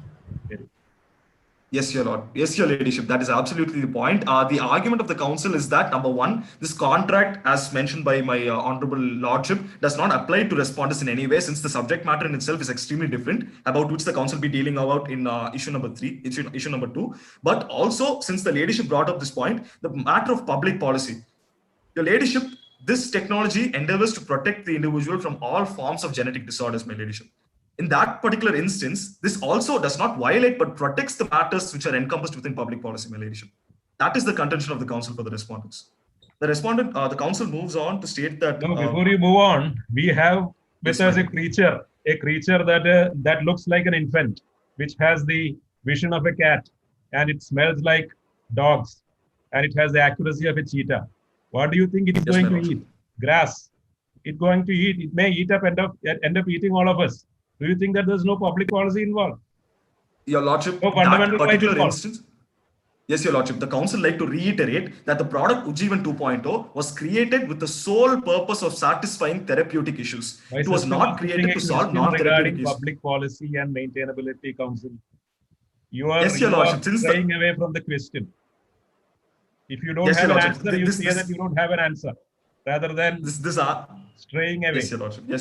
Yes, Your Lordship. The council apologizes, Your Lordship. The council like to move on with the arguments, my Lordship. So you concede to the public policy fact and also regarding the jurisdiction? No, Your Lordship. The council stands with the point that the matters of public policy are not violated. You have to substantiate your stand legally. Yes, Your Lordship. The council will move on. By moving on to the arguments, the council like to substantiate the points raised by the council, my Lordship. If the Lordship's permit. We will come back to this on it. Yes, Your Lordship, definitely. Absolutely, Your Lordship. Your Lordship, moving on, the case, since the Lordship brought this up, the action of Professor Hanoi, in which he created baby techno without prior authorization of the university, without obtained approval of the university, was as an action outside the course of employment, my Lordship. And it must be clearly understood that Ujjivan 2.0 is to solve therapeutic purposes and therapeutic purposes alone. It was not to solve any form of non-therapeutic purpose. Since Professor Hanoi had indulged in creation of the baby techno with regards to a non-therapeutic purpose, it is completely against the ethical and the moral code of the university, and therefore the university distances itself completely with regards to liability from Professor Hanoi, my Lordship. Therefore, the contention of the councils for the petitioners that cannot move away from the fact that a baby has been created already by a person or a scientist who was associated with you. And state cannot move away from that responsibility at this point of time. So what remedy you have now? Yes, my ladyship, but in this particular petition, the petition filed by the petitioners, this deals only with the prevention of research on this product and not with the creation of techno in itself by Professor Hanoi, my lordship. That is a private interest, and the university in no way has any say or any liability to take up in that matter, my lordship, my ladyship. That is the contention of the councils for the respondents. So what should be done with techno now? Your lordship, the council like to talk about. You have anything called vicarious liability or anything? Your lordship, the respondents does not come under any form of vicarious liability. My lordship, the council have the courtesy to hear the question completely before you answer. Apologies, my lordship. Apologies. As the council yes. There you go again. Okay, you go. You can submit. Go ahead. Apologies, my lordship. The internet connectivity is very slow here, so you doesn't seem to have patience for questions, I guess. Huh? All right. You can ask a question, my lordship. I'm so sorry. Go ahead with your point. Yes, my lordship. Apologies again, my lordship. In this particular case, vicarious liability as a concept does not devolve on the State University of Science and Technology, since this was an action outside the course of employment. If the case of Kasturi Lal versus State of Uttar Pradesh was to be taken up by the bench, it can be understood that an action outside the course of employment does not involve any form of vicarious liability, my lordship. And that is how the SUST does not in any way face the liability for the independent actions of Professor Hanoi, my lordship. But That is counsel, the again, contention. my question is, how can the state absolve itself from the liability when the entire process was going on? When this SUST was carrying on with the experiments itself? Yes, my ladyship, but the experiments in itself were carried on with regards to therapeutic purposes. This was done with regards to a non-therapeutic purpose, which goes against the scientific direction that the university in itself had adopted. And that is why the council is reiterating that the university does not fall under, since in this particular case, Professor Hanoi had acted independently, your lordship, without any authorization against the scientific approach that this university had taken. And that is So the you mean to contention. say that if at all there is a liability, let it be solely on Professor Hanoi? Is it your stand? With regards to the creation of baby techno, my ladyship, yes, the liability must fall entirely on Professor Hanoi and does not devolve in any manner on State University of Science and Technology, my ladyship. Okay, go ahead. My ladyship, the council requests permission to proceed with the arguments. Yes, please.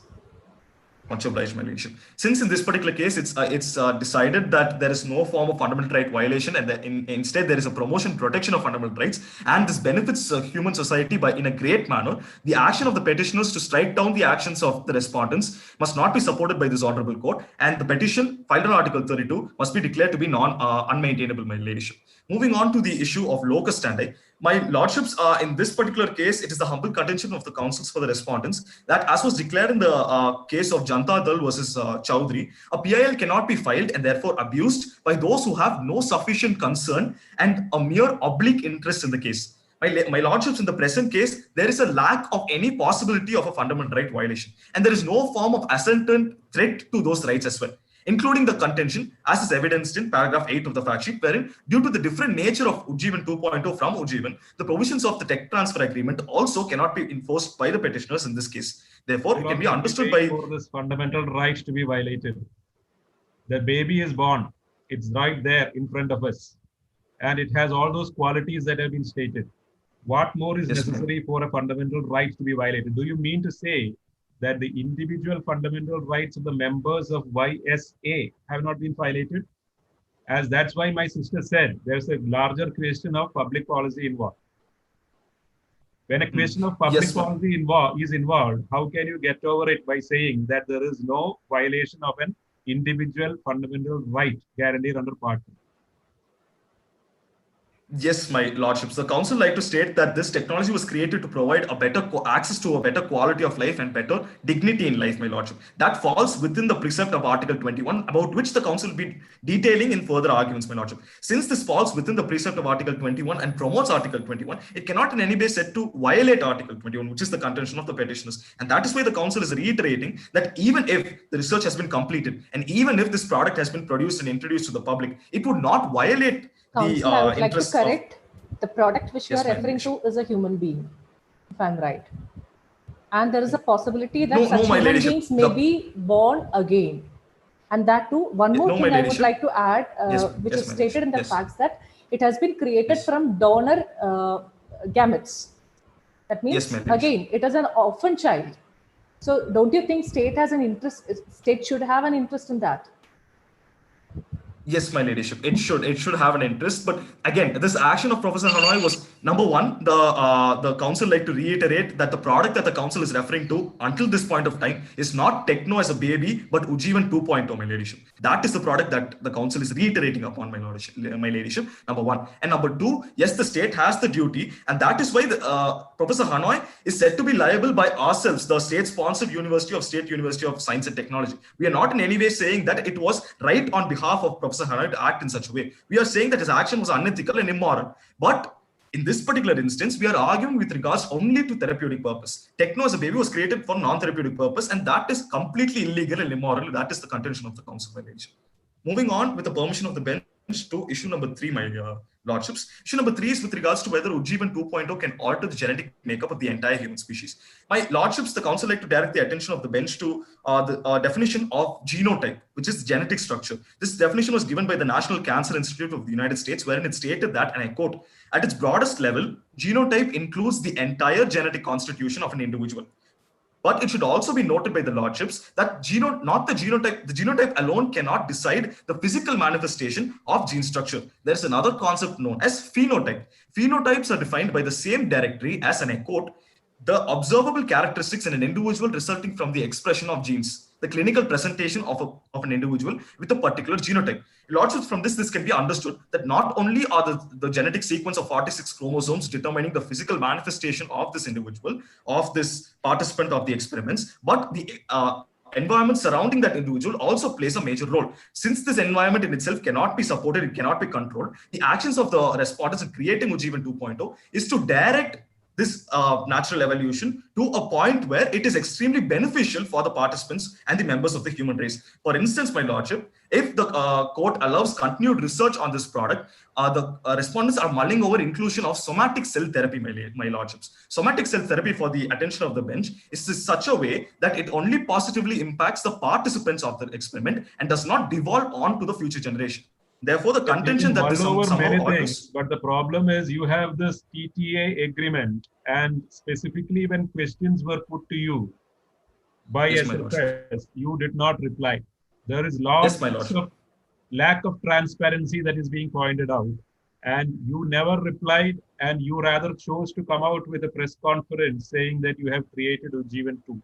How do you explain the context of total lack of transparency, especially in a matter of this nature? Why should my lordship, the council begs to differ, my lordship. In this particular instance, the letter of inquiry that is suggested by the bench was sent with regards to Ujjivan 2.0, which is not encompassed within the tech transfer agreement. Ujjivan 2.0 is a part of the confidential research that was conducted by SUST. It falls within the intellectual property of the university, and the university does not follow the obligation. Either you don't know the facts or you are misleading. The letter that was sent was with respect to Ujjivan, to which they did not respond. And then they came out with a press conference wherein for the first time they spoke of Ujjivan 2. Yes, my lordship. Yes, my lordship. That is the content. Please read para 8. No, yes, your lordship, you're absolutely right. The letter was sent with regards to Ujjivan, but it was sent only with regards to Ujjivan and not Ujjivan 2.0. Ujjivan 2.0 is the product of SUST, and we don't have it was stated by the petitioners that they have come under an apprehension that Ujjivan is being... At least have the courtesy to say that you made a mistake. Your lordships, the council begs to differ, your lordship. This was sent with regards to an alleged action that Ujjivan was being misconstrued and used for a different purpose. My lordship. My sister can correct me if I'm wrong. I understand that the letter was sent with respect to Ujjivan, to which was not responded. Yes. Thereafter, SUSS comes with a press conference wherein for the first time they reveal Ujjivan 2. Wasn't it the process? Wasn't it the email which events transpired? And that too, when all the documents or the regulation specifically says that it can be used only for therapeutic purposes, may it be the technology transfer agreement or the existing legal framework. Though I'm not telling legal framework, the guidelines, even if it is in the form of guidelines, it specifically says that the therapeutic, it can be used only for therapeutic purposes and not for research purposes. Absolutely, my ladyship, but the council begs to differ here. It clearly states that it can be used only for therapeutic purposes and not for non-therapeutic purposes. Ujjivan 2.0 is being only used for therapeutic purposes and my lordships, the council requests 2 more minutes to wind up his arguments. Sir? Yes, please. Yes, let him. Much obliged, my lordships. My lordships, it is the contention of the council that Ujjivan, as is mentioned in the fact sheet, can only protect the individual from a few hereditary diseases such as Zika, cancer, HIV, and AIDS. But if continued research is conducted on Ujjivan 2.0, it can solve the maximum level of therapeutic issues and can protect the human individual from all forms of genetic disorders, including Down syndrome, Tourette's syndrome, muscular spinal atrophy, and all forms of therapeutic issues, my lordship. And this can only be this can only occur if the court allows continued research, my lordship. Answering the question of the ladyship, in this particular instance, the council reiterates that this is being researched upon and the product which will be developed with regards only to therapeutic issues and not with regards to non-therapeutic issues, thereby falling within the permissible research ambit of the ACMR guidelines, my ladyship. Moving on. So what alternative you have with the so-called already created baby? My ladyship, this was created, unfortunately, with regards to an unauthorized use of this technology. Yes, but it is the contention of the council that there is no violation of fundamental rights here, since these abilities accorded can in fact promote the dignity of life for that individual. Yes, it was not used for non-therapeutic Council, you are purposes. It was representing the against. state also, right? Yes, my ladyship. So what alternative you have found out? My ladyship, this individual, regardless of whether Ujjivan 2.0 was misused or not, this individual has already been born. Since he has already been born, fundamental rights must be according to him. As the Republic of Alana, the state comes under an obligation to provide such fundamental rights to him. And it is the contention of the councils that even if these abilities were accorded, they were accorded for the benefit of that child, and that child can use it for furthering of his own human interest, my lordship. For instance, this addition of genetic extravagances are not extravagant in nature, but these features can include and increase the quality of life, is the contention of the council. It in no way demeans him or reduces his human nature in any manner, is the contention of the council, my lordships. My lordships, it was held in the case of Paranada Qatar versus Union of India that preservation of life is of paramount importance. And the actions of the respondents in this case is towards that, my lordships. It is towards the protection and promotion of the life, my lordship. The counsels for the petitioners had been, so thankfully had cited the case of Sunil Batra versus Delhi administration, when it was clearly given that right to life encompasses right to a healthy life. But in this instance, the product was invented by respondents to provide a better access to a much better, healthier lifestyle for the individual, my lordship. Therefore, it falls within the confine of Article 21 and promotes and protects the fundamental rights of the individual. My lordships, okay, council, my I think co-counsel. it's time. You may wind up. Yes, my ladyship, the council will wind up. My lordships, my co-counsel will be dealing with the relevant international provisions that are to be violated through the actions of the petitioners and the quality and dignity of life that are to be promoted through the technology of the respondents. Seeing that the actions of the respondents stand to benefit the entirety of mankind, it is the humble contention of the councils that the actions of the respondents be allowed by this honorable court. The council rests its arguments, my lordships. Thank you. Thank you. May it please this honorable court. This is counsel number 2 on behalf of the respondents. Your lordships, if I'm audible, I would like to proceed with the council's issues on behalf of the respondents. Yes, you are audible. Much obliged. Your lordships, council also requests permission to address this bench collectively as your lordships. Go ahead. Much obliged. Your lordships, before proceeding with the marshalling of the issues, the council would like to clarify a little mistake that was made by my co-counsel, and would like to profusely apologize for appearing as rude to your honorable lordships. It was because of a lack in the internet connection that it appeared as though he was overlapping and not listening to your question, and the council profusely apologizes for the same, and wishes that the council in no way offended the judge in any manner.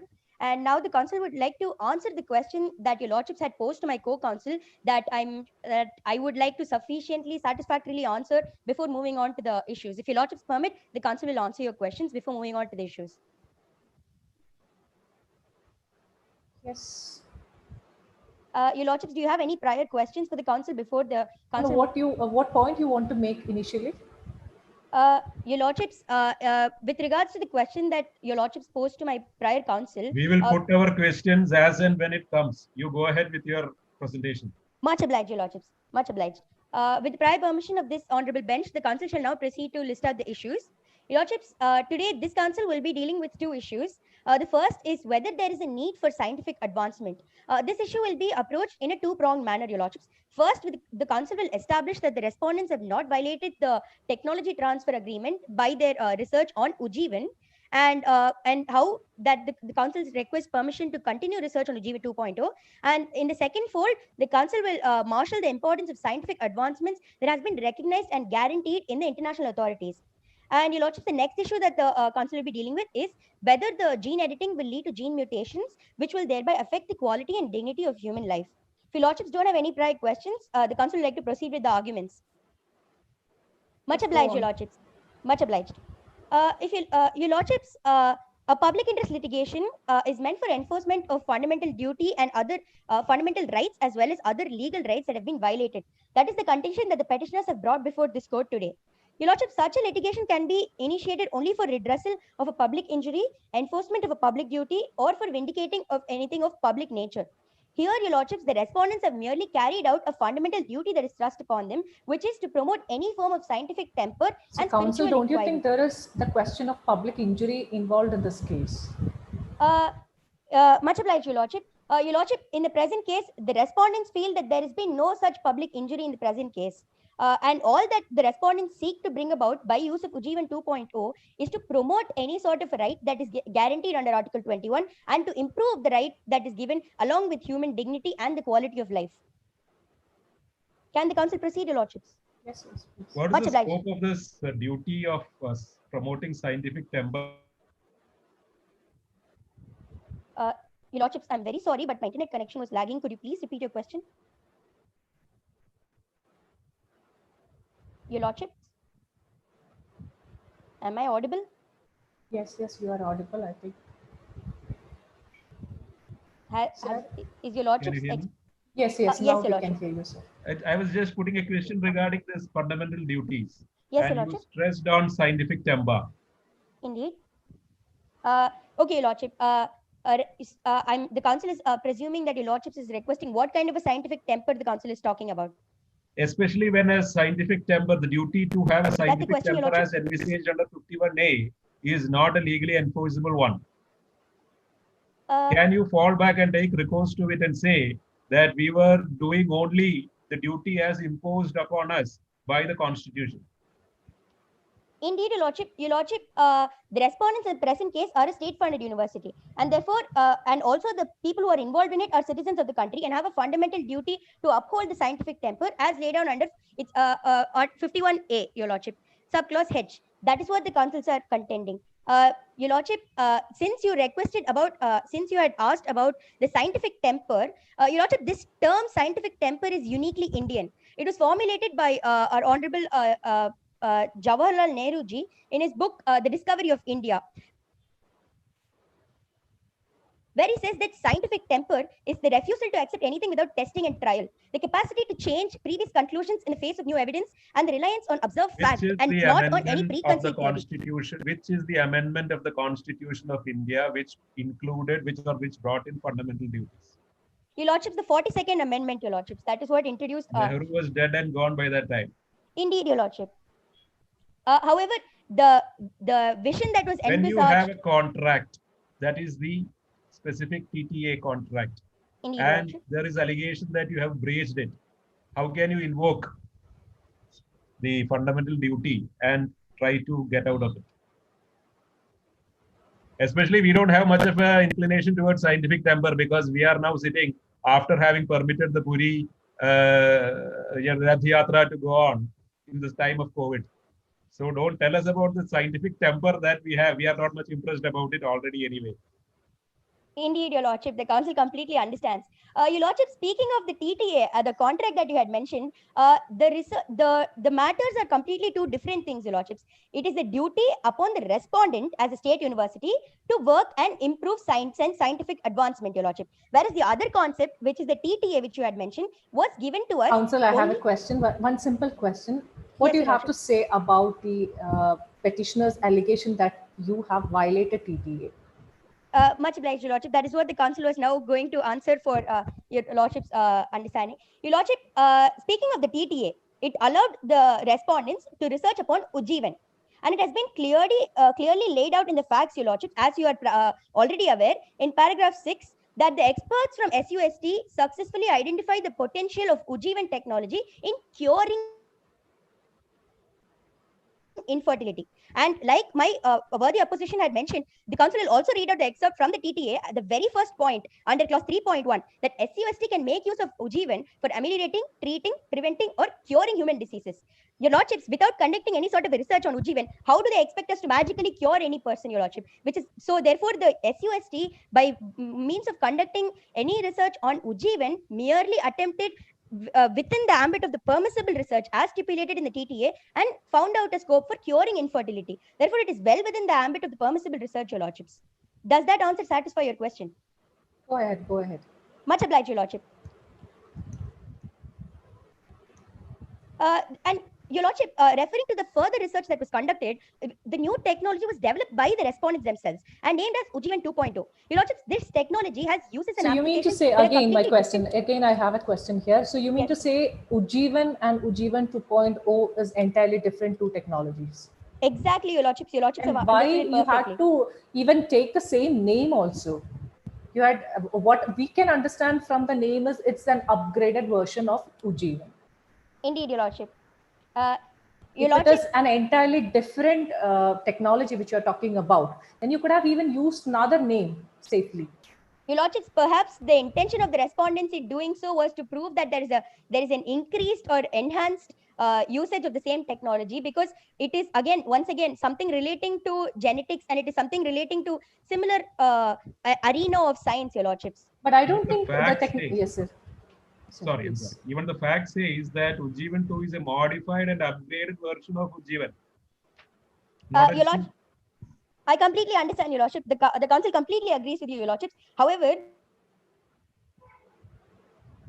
since what the respondents contend here is that although it's a significantly different technology from that of Ujjivan. Although yes, the idea for inspiration for Ujjivan 2.0 was from Ujjivan. However, the uses and the applications that is sought from Ujjivan 2.0 is going to be completely different from Ujjivan, Your Lordships. Does that answer your question, Your Lordships? But then why the questions were asked, and when the questions were asked, SUST was not giving a clear answer. Indeed, Your Lordships, the council knows exactly what Your Lordships are referring to. Your Lordships, I presume that you're talking about the letter that was sent to SUST where there was no reply given to SFS. Am I right, Your Lordships? Yes. Your Lordships, can you hear me? Yes, please. Am I right in understanding that your question is Correct, with regards to okay, indeed, Your Lordships. Your Lordships, that has been a slip of mind. However, the same had been rectified by SUST when SFS served us with a legal notice on January 28, 2019, where they stated that we had violated the TTA, especially clauses 5 and 6. For this, a reply notice was sent by SUST on February 13, 2019, explaining that we had not violated the provisions of the agreement. And being a state university, we were merely trying to fulfill our fundamental duty. Therefore, Your Lordships, although the letter was not answered to, when a legal angle was taken to it and when we were issued a legal notice, we duly recognized it and replied to that, Your Lordships. Therefore, the counsels of the petitioners contending that we never replied to them or never spoke about what we were doing does not seem sound, Your Lordships. That reply is even more damaging. Your Lord, because the question raised by SFS was specifically with respect to TTA, and you take shelter under fundamental duty. No, Your Lordship, the reply that was sent. Yeah, it says they were trying to fulfill their fundamental duty of developing scientific temper and spirit of inquiry. That was not something that was expected of you. You were supposed to comply with TTA and answer the questions when one of the parties to the TTA put some questions to you, rather than rely on the salutary principles of Constitution. Much obliged, Your Lordship. The council understands your question. However, Your Lordships, that is what the council is trying to say here, that when we were served a legal notice from SFS, they told us that we had violated the clauses of the TTF, for which we had replied saying that we had not violated the provisions, and the same the council had also reiterated right now in the previous argument, talking about how we had merely found a cure for curing infertility, which was well within the scope. Isn't that what shows that we had adhered to the TTF, Your Lordships? The council is very sorry, Your Lordship. The council does not mean to pose a counter question to the bench, but merely trying to answer the question that is being posed to the council. Go on, proceed. Much obliged, Your Lordships. Now the council will go back to the issue. Your Lordships, now the council would like to cite an authority in the case of Mohan Kumar Singaria and others versus Union of India. The provisions of Article 51A was given that it has constitutional validity and it must be supported by both the state as well as the court, Your Lordships. Therefore, Your Lordships, this is merely a duty thrust upon the respondent university, and that is what we are trying to maintain here, Your Lordships. Therefore, Your Lordships, the council for the respondents humbly submit that the court will be performing its constitutionally mandated duty by allowing research on the respondents to continue without any further hindrances. Now, Your Lordships, since we are talking about scientific advancements in the main issue, the council would like to move to the second fold of the issue, where the council gives the right that has been vested for scientific and genetic modification, Your Lordship. There is a right that exists for scientific and genetic modification. Your Lordship, in the case of Vellore Welfare Forum versus Union of India, it was held that it is almost accepted proposition of law that the rule of customary international law, which are not contrary to municipal law, shall be deemed to have been incorporated in the domestic law and shall be followed by the courts of law. So using this authority, the Council will now proceed to lay out international customary laws that exist to protect the right to scientific advancement. Your Lordship, the Council directs the attention of the bench to Article 27 of the UDHR. So, Council, what you mean to say is you are arguing that right to freedom of research, scientific research, should be given predominance over right to life of human beings. Is that your argument? No, Your Lordship, the Council in any way does not mean to signify that. Your Lordship, what the Council is trying to say here is that there is a right to scientific advancement, whereas there is also a right to life, which absolutely takes predominance. And in this case, the Council will go on to prove how the right to life is only being enhanced or promoted by using such scientific advancement. Your Lordship, the purpose of any scientific advancement for that matter or any invention is only to reduce suffering and to improve the quality of life of human beings, Your Lordships. And that is what this technology and the respondents also ultimately seek to achieve. And for that, the Council will now like to provide the rights that exist for scientific advancement, since it is clearly being opposed by the petitioners in this present case, Your Lordships. Can the Council, is the answer satisfactory to Your Lordships? If so, the Council can continue with the issue. Can continue, please. Much obliged, Your Lordships. Your Lordships, talking about redirecting your attention to Article 27 of the UDHR, it states that the constituents of a society have the right to share in scientific achievements and advancements of the society. In the instant case, this right must be construed to also include the right to participate in such a research, because only in such a case can an individual gain full access to enjoying any such scientific advancement. Further, Your Lordships, Article 15 of the International Covenant on Social, Political and Cultural Rights, which this country has ratified and is a party to, states and the Council quotes, constituents of society have right to share in the scientific advancements. And sorry, Your Lordships, Article 15 states that to enjoy the benefits of scientific progress and its application. Therefore, Your Lordships, the state, seeing that there is no other form of domestic law that is being violated by said technology as mandated by the aforementioned provisions, we kindly seek that you allow the actions of the respondents. There is another fold to such a right, Your Lordships, that specifically talks about the right to scientific thinking and creativity, Your Lordships. Again, this has also been acknowledged in several international conventions, Your Lordships, which, for instance, in Article 15, Clause 3 of the ICE-SCR, it's clearly stated that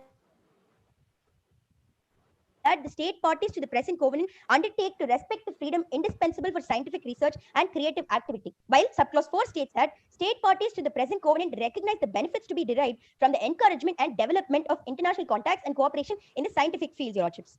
To support the actions of a petitioners, Your Lordships, would mean to deny the access to the resources on research on such an influential subject.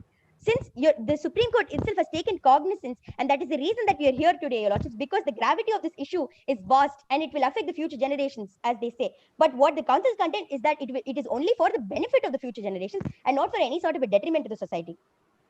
Your Lordships, not only is this in violation of the aforementioned legal principle by arguments of the petitioners, it also infringes upon the naturally acquired abilities of creativity and scientific thought, Your Lordships. The problem is your argument cuts both ways. If you are relying on international custom, then we will have to look into all those international declarations which the other side relied on. For example, Universal Declaration of Human Genome and Human Rights, and also with respect to bioethics and human rights. Or Indeed, if you Your are Lordship. bringing in international principles based on customary law, they have better principles to rely on in forms of international documents. So why should we overlook them rather than go based on your customary principle proposition? And to add to that, I have one more point to make, that Yes, right to life is also being highlighted. They are relying Indeed, Your solely Lordship. upon right to life also. Your And human Lordship, so am dignity. I. That is the very next issue of the Council. After finishing this, the Council will now proceed to the next issue. But before that, the Council would like to answer Your Lordship's question. Your Lordship, indeed, the petitioners had also mentioned several international declarations. Here, the Council would like to point out a very small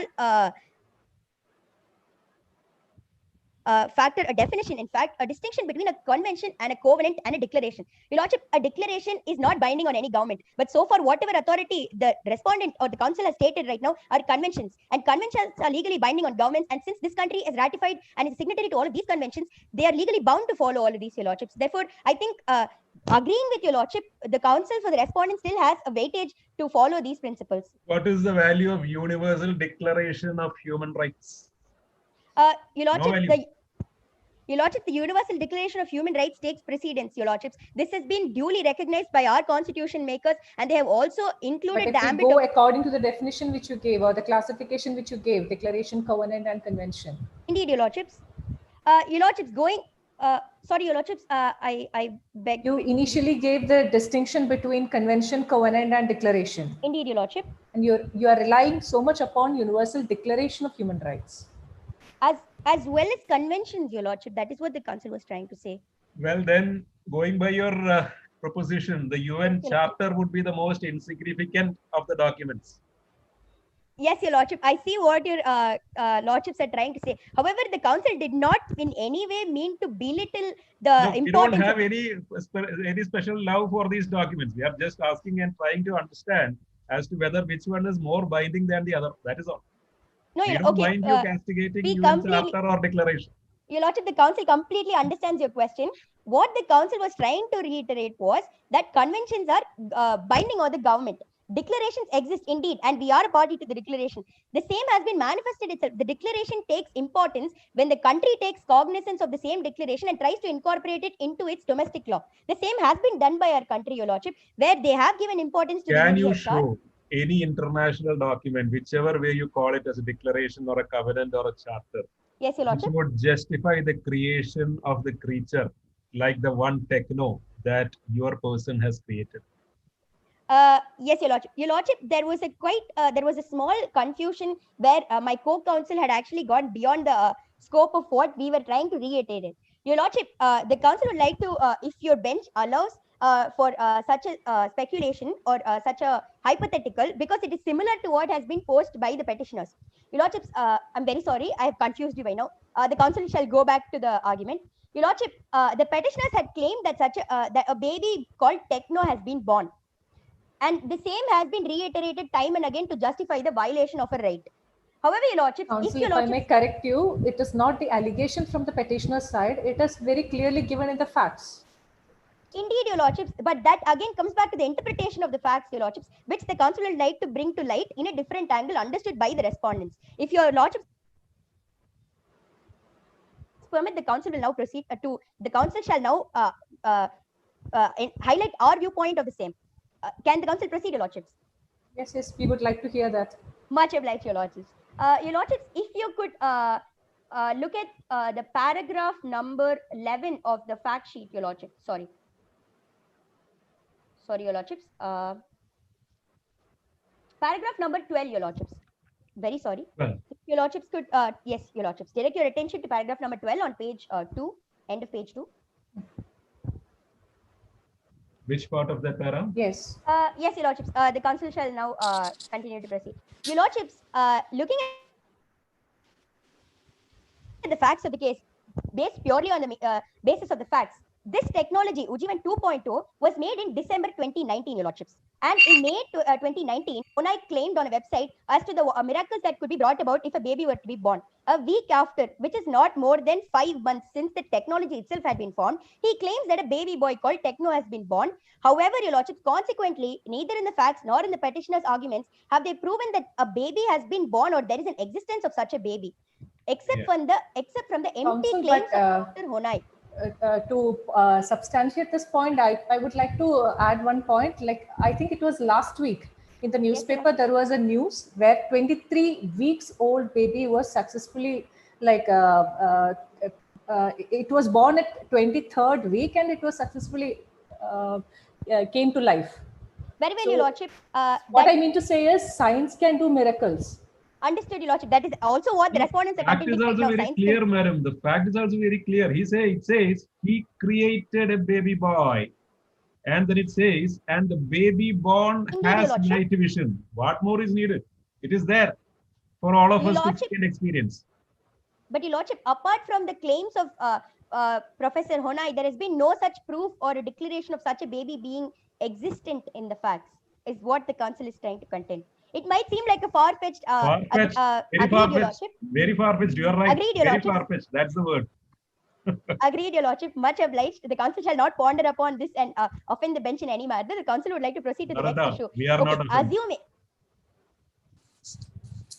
Okay, Your Lordship, agreeing that, okay, there is a baby called Techno. And now definitely the fundamental question of rights comes into play. So, Your Lordship, time is up. I kindly request you to give me an extension of 5 minutes because the second issue is of utmost importance and we'll go ahead What we can give us just 2 minutes. Correct. Much obliged, Your Lordships. Your Lordships, moving on to the next issue, whether the gene editing will lead to gene mutations, thereby affecting the quality and dignity of life. This is the most important argument and the most sole importance why we seek to promote such scientific research is because we want to increase the dignity. For doing so, Your Lordships, first the council would like to proceed by tracing the importance of the term dignity. It's most humbly submitted that this term, human dignity, has been universally recognized and it also forms the foundation, the moral vision for the society. And it has been outset in several declarations and conventions and also in our constitution that it forms the basis of the human being, Your Lordships, and it acts as the heritage of the human being. However, Your Lordships, this term dignity has several meanings based on the context in which it is being used. However, at the outset, there is no legal definition for the same. And since in the instant matter, as the worthy opposition petitioners seem to claim that the human genome determines the human dignity, the council for the respondents shall also proceed with an argument in view, Your Lordships. Your Lordships, in taking that argument, it is most humbly submitted that gene editing that will arise out of the application of Ujjivan 2.0 would only enhance the said dignity that is vested in the human genome. Since the primary aim, as the council had earlier stated, is to avoid any form of suffering that might arise out of a disease or trait that could be carried forward by inherited genes, it will itself act as an impediment to leading a quality of life and with human dignity. Therefore, this technology only seeks to improve the quality of life rather than reduce it, Your Lordships. And the human dignity in this sense is being invoked to plead for the germline editing rather than against it, Your Lordships. Your Lordships, the petitioners are requesting a prohibition, if I'm right, the writ petition Your Lordships constantly asked, a prohibition upon our research based on their apprehension that our research will lead to gene mutations. Ujjivan 2.2 will actually in reality provide a huge therapeutic potential that's related to genetic diseases, and will help to cure genetic diseases, not just in the germline, also in the somatic cells, as my co-counsel had rightly pointed out. From the fundamental right angle, Your Lordships, in direct contravention to the arguments of the petitioners, by enhancing human dignity and standard, the research of Ujjivan 2.0 will ensure that Article 21 of the Constitution can be preserved as well as promoted. Further, Your Lordships, from the contention of the petitioners, it appears that they're contending that a change to the human genome is problematic since, however, this is not a static component, Your Lordships. I'm so sorry, is the 2 minutes also over or can the Yes, 2 proceed, Your minutes is Lordships? also over. I Lordships, think you need to wind up right now. Yes, Your Lordships, there is only 2 more points. If with your Lordship's permission, the council would like to complete that wind up. A very quick summary. Can the council proceed? No summary necessary because you have summed it up very well. Now we will let us hear the other side whether they want to. Let us hear the others. Indeed, Your Lordship. If Your Lordships permit, the council would like to just state the prayer. Prayer, yeah, I can read. Okay. Much obliged, Your Lordship. Thank you so much. Therefore, in light of the issues raised, arguments advanced, and authorities cited, may this honorable court be pleased to dismiss this petition as it lacks maintainability as well as loci standi, adjudge that the said technology does not alter the makeup of the human species, recognize the need How for can we scientific... do that? How can we do that? You have not sought any prayer with respect to that. Your You Lordship, have not sought for any prayer of declaration. Can we grant a declaratory prayer regarding granting you permission to go ahead with Ujjivan based in a writ petition filed by them? Your Lordship, the case before this court is because your Lordships found this. We can either accept it or we can dismiss their writ petition. That's all. How can you ask for a further positive prayer from the Supreme Court so as to enable you to continue with Ujjivan, for which you may have to file another petition? Your Lordships, the petitioners are contending that we need to stop research, Your Lordships. However, to understand the full potential of the technology, we need to continue research. And that is what the respondents are contending here. Further, insofar as there are 2 writ petitions that are pending, why can't we dismiss the first one and send back the other one, that which we had called for from the High Court of Troy, or High Court of Maple, asking the High Court to further proceed with the matter insofar as it would stand under 226, being a contractual matter. Of course, Your Lordship. Do you Of course, mind Your if we do that? We will Lordship, dismiss the all first of that petition jurisdiction filed by rests with Your YSA. Lordships. We will That dismiss will, the writ petition filed by YSA and send back the SFS writ petition asking the High Court of Maple to decide it in accordance with law. Your Lordship, as the council prior stated that this honorable court may be pleased and adjudged to do whatever it feels right in good conscience and for justice and equity, Your Lordships. So you don't want a positive prayer. Your So Lordships, you are giving up your prayer 3 and prayer 4. no, Your Lordships, the council does request that. You thought for a declaration, madam. Kindly adjudge and declare that Ujjivan 2 will not alter the makeup of the human species. How can we do that in their writ petition is my question. I'm very sorry, Your Lordship. I had a connectivity issue here. Could you please? How repeat can that? we grant a declaratory prayer to you in their writ petition is the question, because you have sought for 2 declaratory prayers. Indeed, You Your have Lordship. not filed any writ petition or anything. You are just defending a writ petition, Indeed, Your Lordship. or 2 writ petitions rather. Indeed, How Your can Lordship. you maintain these 2 declaratory prayers which are seen as 3 and 4 in your prayer portion is the question. Your Lordship, the defense is that we need to continue research since the petitioners want us to be prohibited from continuing the research. So we are merely defending here as well because Thank we are you, yet to ma'am. come Thank to you, the ma'am. ultimate potential of the technology. Thank you. Much obliged, Your Lordship. It has been an honor arguing before this court, Your Lordships.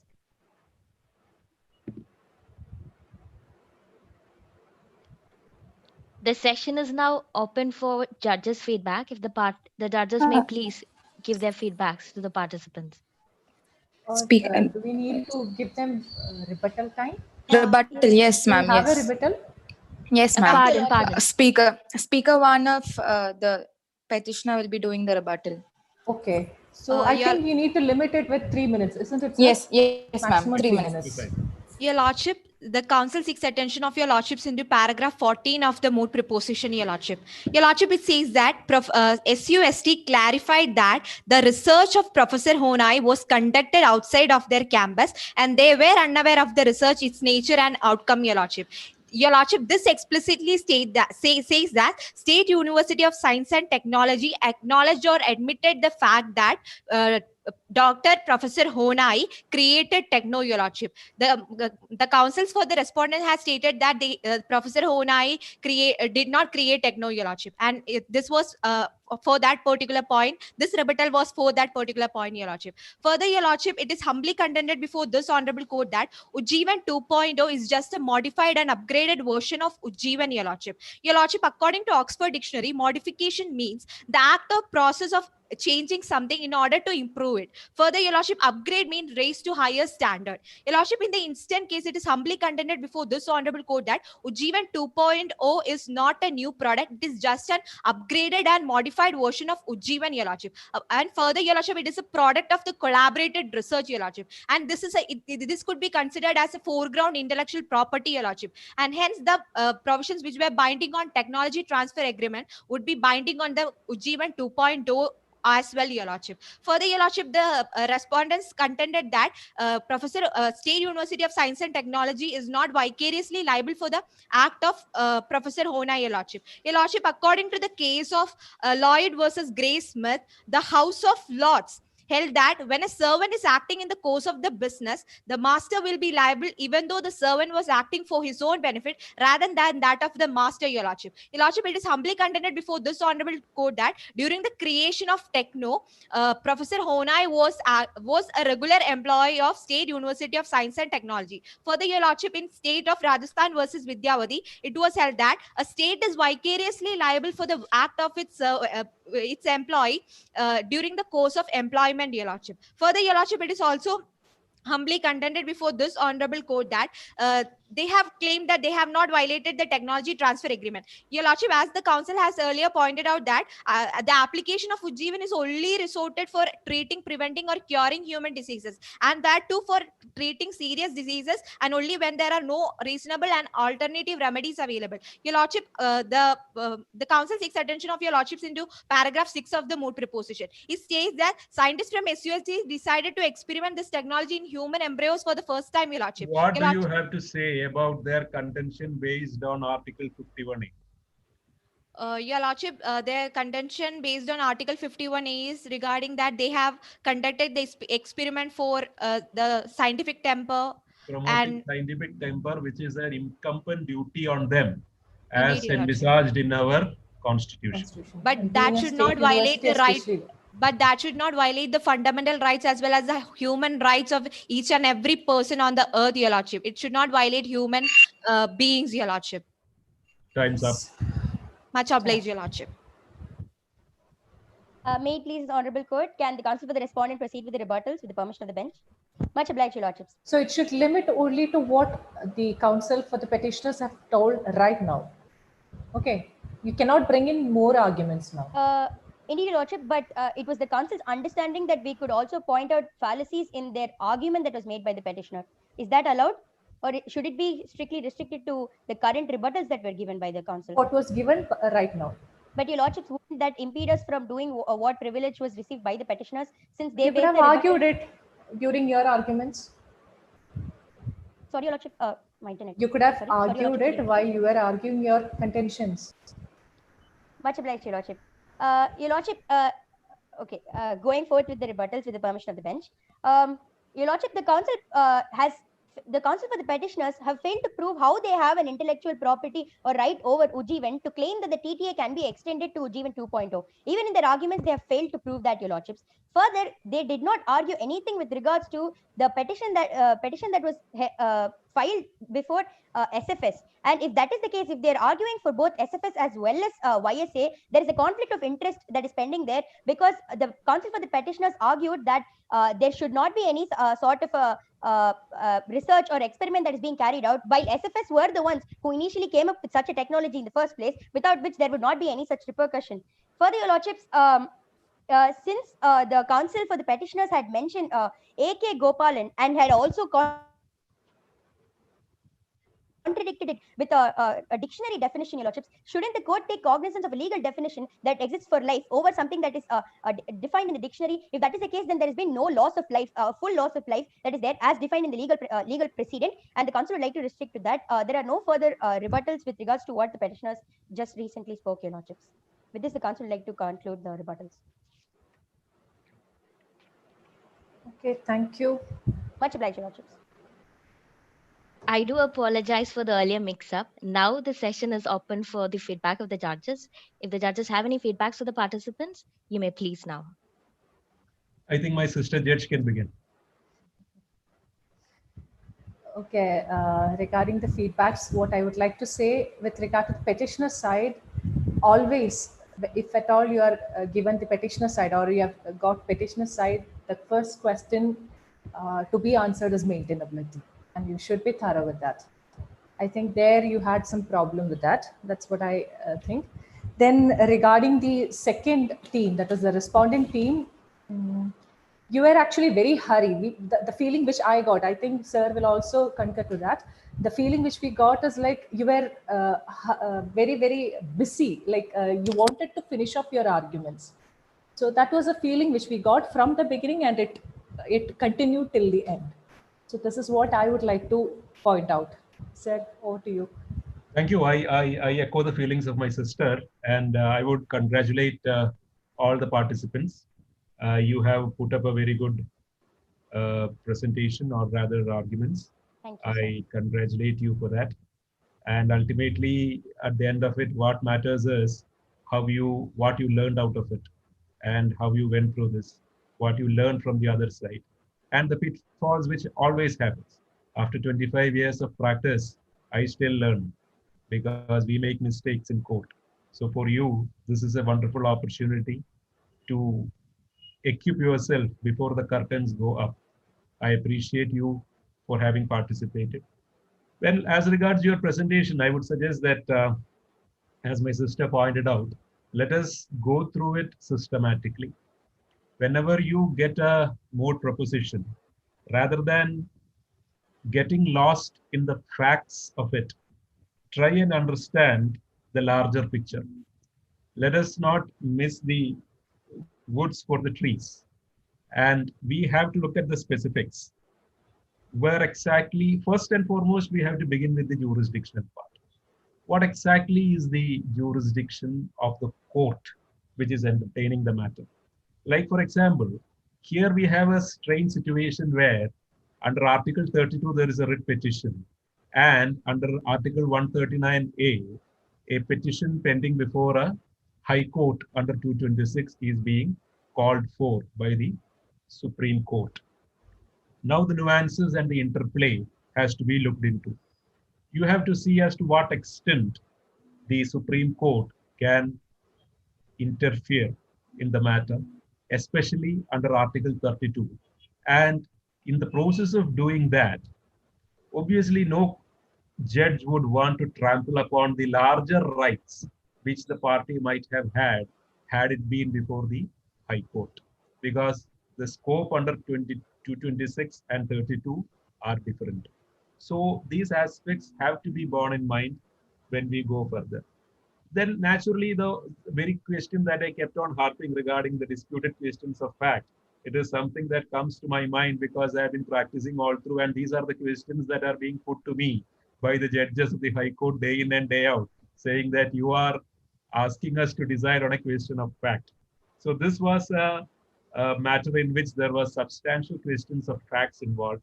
This was an interesting case because I would say that this was a good moot problem wherein all those essential facets regarding jurisdiction, writ jurisdiction, contractual aspects. I appreciate that some of you had even mentioned the contractual provisions, even though at the time of arguing it, it seems like that you didn't have enough time to dwell on those contractual provisions. When I read through your memorials, I found that you have mentioned the certain sections of the Contract Act also. Well, that further intenses or rather complicates the situation altogether. Anyway, I appreciate you. And well, one aspect that I would point out is that for the first team, I did point out that the researcher should look into Monsanto technology versus Niziweed.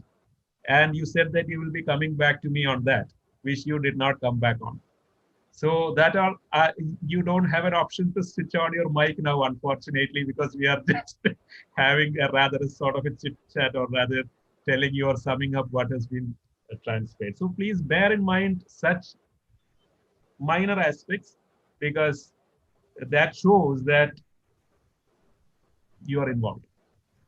It doesn't mean that the court will not see that it was a innocent overlooking. Of course, that is also there. But still, please bear in mind all those aspects. Indeed, Your I Lordship. congratulate you, each and every one of you. And thank you to my sister judge for being with me on the bench. Your Lordship, the council seeks pardon for that, Your Lordship. Perfectly okay. Thank you. Thank you all. Once again, arguments was really good from both the sides. You have covered each and every aspect. Though, as Sir pointed out, it was not seen in the oral rounds because of the time, positive time, but it was there in the memorials. I could see that all those arguments which I wanted to hear from you, your side, it was there in the memorials. Congratulations. And all the best for the next round also. Thank you. Bye-bye. Thank you. Take care. Thank you. Thank you. Thank you, judges. I would like to take a moment to express my gratitude for the judges for finding time to be with us in the session today, and for engaging and for your valuable words of wisdom, and for meticulously putting questions to your participants. Thank you so much, judges. And for the participants, we will require you to leave the session now, but do join us for the announcement of the results at 6 p.m. today. You can use the same link that you have used to join Courtroom 2. So thank you, everybody, for your cooperation. We'll wind up the session. Thank you. Thank you. Thank you, sir. Thank you, ma'am. Thank you. So we can also leave right now. I would like to call Sir and talk. Yes. Okay, thank you. Thank you, everyone. Thank you. Thank you.